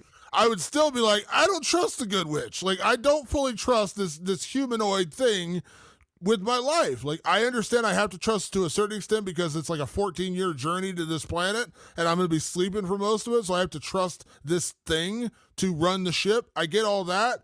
But in this moment, as soon as I land on that planet and I see David is the same as Walter, I'm taking out a gun and I'm killing both those motherfuckers right there. Like, we're not even getting that far. You're saying, like, back to ship, I know it's Walter? Nope, not even going that far. Oh, there's 2 of you. You're both going to die because I know this is going to end badly for me. So yeah, do I survive it? I don't know, because, not a lot of people actually end up surviving this entire film except for Tennessee and Daniels, and even then they don't really survive. Yeah, but I'm telling you that part. You're saying back on the ship, it's David. I'm saying the minute I see 2 of them are the same, I'm just like, you're both gone, because I'm not risking this shit. I'm not playing this twins game with you guys. So then you're definitely not surviving, because then there's no way out after that. That'd be it. You'd be subject to those neomorphs. Yeah, I mean, whatever. I don't care. At least I'm not dying by the AI. Yeah. But that is the right call. 99.9% of the time, you can't survive the xenomorphs anyway. So that's just par for the course. Yeah. So I died by the xenomorphs, but I survived the AI creature. So I guess there's a win there somewhere. So yeah. Next category, obviously we don't need to talk about prequel, sequel, or leave it alone because we already know what's coming up, which is why our next category is, what have we learned from these prequels that Romulus, Alien Romulus, which comes out in August, can avoid to make it successful? Now, Patrick, we've talked a lot over these 2 films about the mistakes made from Prometheus, and even though we both had a bit of a turnaround on Alien Covenant, to where we're going to leave this podcast saying, it's actually a pretty decent movie. Not great, pretty good. But still flawed. And Prometheus was incredibly flawed. So what does Alien Romulus need to do to avoid the pitfalls of these 2 films? We have talked at length, Damon, so I'm going to keep it quick. Get to the horror. And guess what? They hired the right guy for that. Fede Alvarez gets right to the horror. And he's even quoted as saying, what I wanted to do with Romulus was get right back to being a horror film. right away. I think he established it in those trailers very clearly. I don't think we're going to be waiting too long. From what I can tell, it looks like we're already on LV-426. We know what happens there. So we're going to get to the horror quick. If you do that, you have a movie that's pretty successful. Even the horror elements of Prometheus were kind of decent. It was just a nonsensical story. The story had a lot of problems. But when when Covenant kicked in to its horror, it just got exponentially better. So get right to the horror. Don't fuck around. Guess what other movies didn't fuck around? Alien. Didn't fuck around. Got right to the horror. It just did. Now, we know Aliens is more of an action movie, so it's different. Okay, so we give that a different leeway. It's more world building. And we all recognize that, all the hardcore fans of the franchise recognize, you don't compare Alien and Aliens. They're two different things. But Alien 3 got right back to the horror right again. It started horrifically. It was like, oh God, Newton Hicks are dead? What? Violently dead. And then the horror kicks off like pretty quickly. So I think that's the winning formula here. And I do think Romulus is very much on that path. If they get straight to the horror, we're going to have a successful film. So my version of how do you make this successful is story-wise. And that is, don't mess with the mythology. Don't mess with the story to where it's going to somehow interfere with Alien, which we know this story takes place between Alien and Aliens. That's the timeline of this. Don't mess with that. Part of my biggest problem ultimately with Prometheus and then going into Alien Covenant is they just spent way too much time trying to explain the Xenomorphs and the David thing.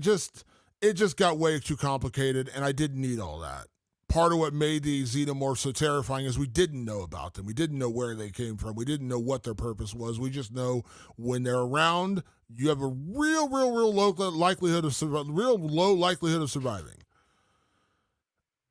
You pretty much told me what you think the story of Romulus is going to be, and now that I've seen that second trailer, unwillingly, by the way, I saw it in the theater, I had no way to avoid it.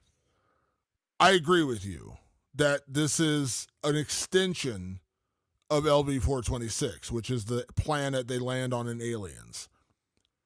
But the idea of, and again, we may be totally wrong because we don't really know. We don't know. But from hearing the interviews I've read with Fede Alvarez, which have not been spoiler interviews, obviously, because the movie's not out yet, he doesn't want to mess with the mythology. He doesn't want to inject a new actor to play Ripley as like a young Ripley, and she somehow met the aliens on this ship and then just totally like forgot about it 57 years later when she wakes up in Aliens or whatever. You know what I'm saying? Like, he's not making that movie to where he's interrupting that 57-year journey between Alien and Aliens, and they find Ripley, and Ripley stops the aliens again, but then goes back into hypersleep and completely forgets about it. He's not doing that. And you know there's some version of some story where someone would try to do that. It doesn't seem like he's going there. So in that regard, as long as you don't mess with perfection, Alien and Aliens are as close as you can get to two totally perfect films, totally different films, but two virtually perfect movies. As long as you don't mess with that, then let's just go. Let's go. I'm in. That's all I care about. I just don't introduce Hicks. Don't bring back Hudson. None of that. Don't do that. I don't think he is. I really don't. But that's my only prerequisite when it comes to the story. Tell your story. Link it to the movies, however you're going to do it, whether it's the Nostromo or you're linking it to Aliens. Seems like it's closer to Aliens, as you I think surmise, so. and I believe you're right. Again, totally fine with all that. Just don't mess with the story to the point where, you know, Sergeant A. Pone shows up at the end of the movie and he's like, "Hey, sweetheart!" Like, no. Like,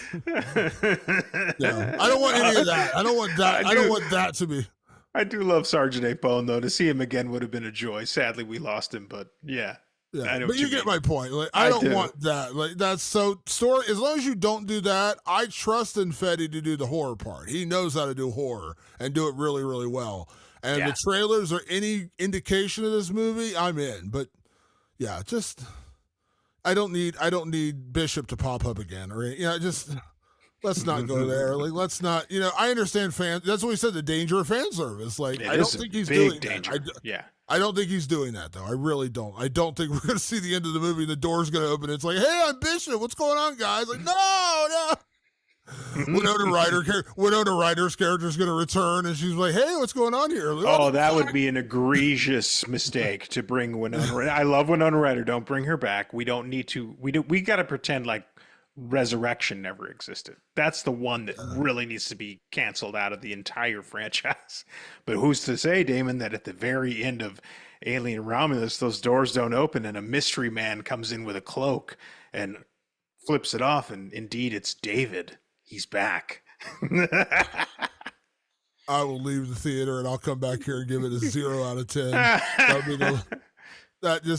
And again, I know there's gonna. I imagine if this is a film that takes place between Alien and Aliens, there might be a hint of, leading to Aliens. Like when Aliens begins, when Ripley lands back on the space station, they say they've lost contact with the colonists on LV-426, and that's all based upon Burke telling them, hey, there's this ship out there that we now know about. Go explore it. Go find out what's out there. And then, a month later, whatever it is, the timeline, they say, obviously mayhem hits and all hell breaks loose, and the planet gets wrecked, and that's where they send the Colonial Marines out there with Ripley to find out what's going on. If Romulus ties into that, and the end of this movie is the aliens attacking on ALV-426, and we just see like the aftermath of that, the planet being wiped out and the communications going down, that's fine. They're not bringing back a de-aged Sigourney Weaver, and, they're not going to put her like Robert De Niro in The Irishman, and like she's going to show up and be like, what's going on here, guys? I'm fine with hints. Just don't do that. Don't do the thing that like some people might be expecting, but me personally, I am not. We will see very soon.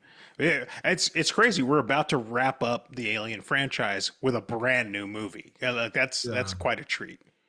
I'm excited. I'm very excited about this, and but everything I'm saying is like that's worst case scenario. Sure, I don't think it's going to happen. I really don't think it's going to happen. I don't think they're going to bring back a de-aged Sigourney Weaver. I just don't think Fede Alvarez is going to do that. I really don't.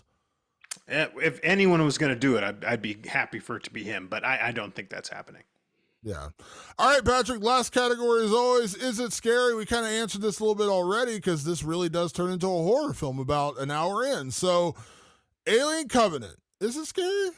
Turns out it is. It's got blood, guts, gore, intrigue, action, violence, all that good stuff that you're looking for in a horror movie, and then some. There's some extra stuff in there. It's a big action movie on top of all of that.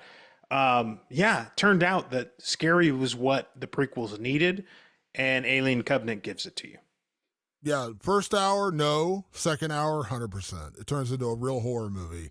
And I enjoyed it, and surprisingly enjoyed it. Didn't expect to enjoy. Went in thinking, "Oh God, here we go." Yeah, because I remember not liking Alien Resurrection, and that only strengthened my feeling with that movie. I remember not liking Prometheus, and that strengthened my feeling. This is the one that turned me around because every other one, even though I have issues with Alien 3, I did still like that movie years ago.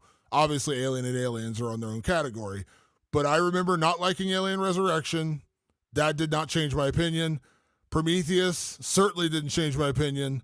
This one finally did. This is the one that turned me around, where the last hour I was like, damn, this is actually a pretty good, pretty scary movie. Not too shabby. Bravo, so if you Ridley. if you've not rewatched Alien Covenant in several years, like Patrick and I have not, I don't think I've seen it since 2017. I don't know that I've ever sought it out since then. Give it another try, because I was pleasantly surprised. It's on Hulu right now. I know probably some other places too, but it's on Hulu right now if you have a subscription. I think it's on Disney Plus too, if I'm not mistaken. I think they have all the Alien movies over there right now. I think so. I think you're right. Yeah, but I think this is actually worth revisiting. I hope some of our long-term fans who are like, yeah, I hated Covenant, I never got back to it again. Try it again. It looks different now. It's super weird. And now we are getting closer and closer to the day of Alien Romulus, Patrick's D-Day, so to speak. Oh my God. It's all riding on this day. It really is. It's all riding on this. This is my, outside of Friday the 13th, which is just classic horror, Alien's my shit. Like Alien is my franchise, and I've participated in the Alien franchise since I'm a kid. So having a new Alien movie is nothing short of a big deal for me. This is like, as much as I was excited about Maxine and kind of let down by that movie, ultimately we're talking about films that came out like 2 years ago. Like, I really enjoyed X.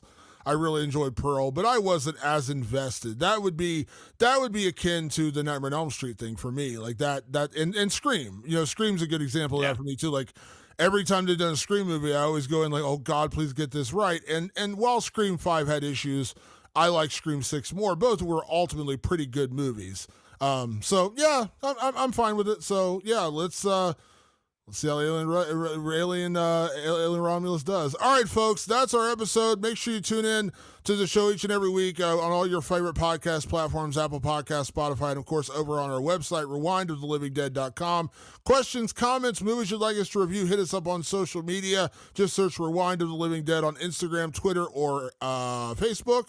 And you can also find us on email at rotlivingdead@gmail.com. That's rotlivingdead@gmail.com. And you can also find us on our own social media channels. I am at Damon Martin, and you are? At Director Patrick. And a big thank you, as always, for everyone that tunes into the show. We will see you next week with another edition of Rewind of the Living Dead. Thanks for tuning in. We'll see you then. Peace.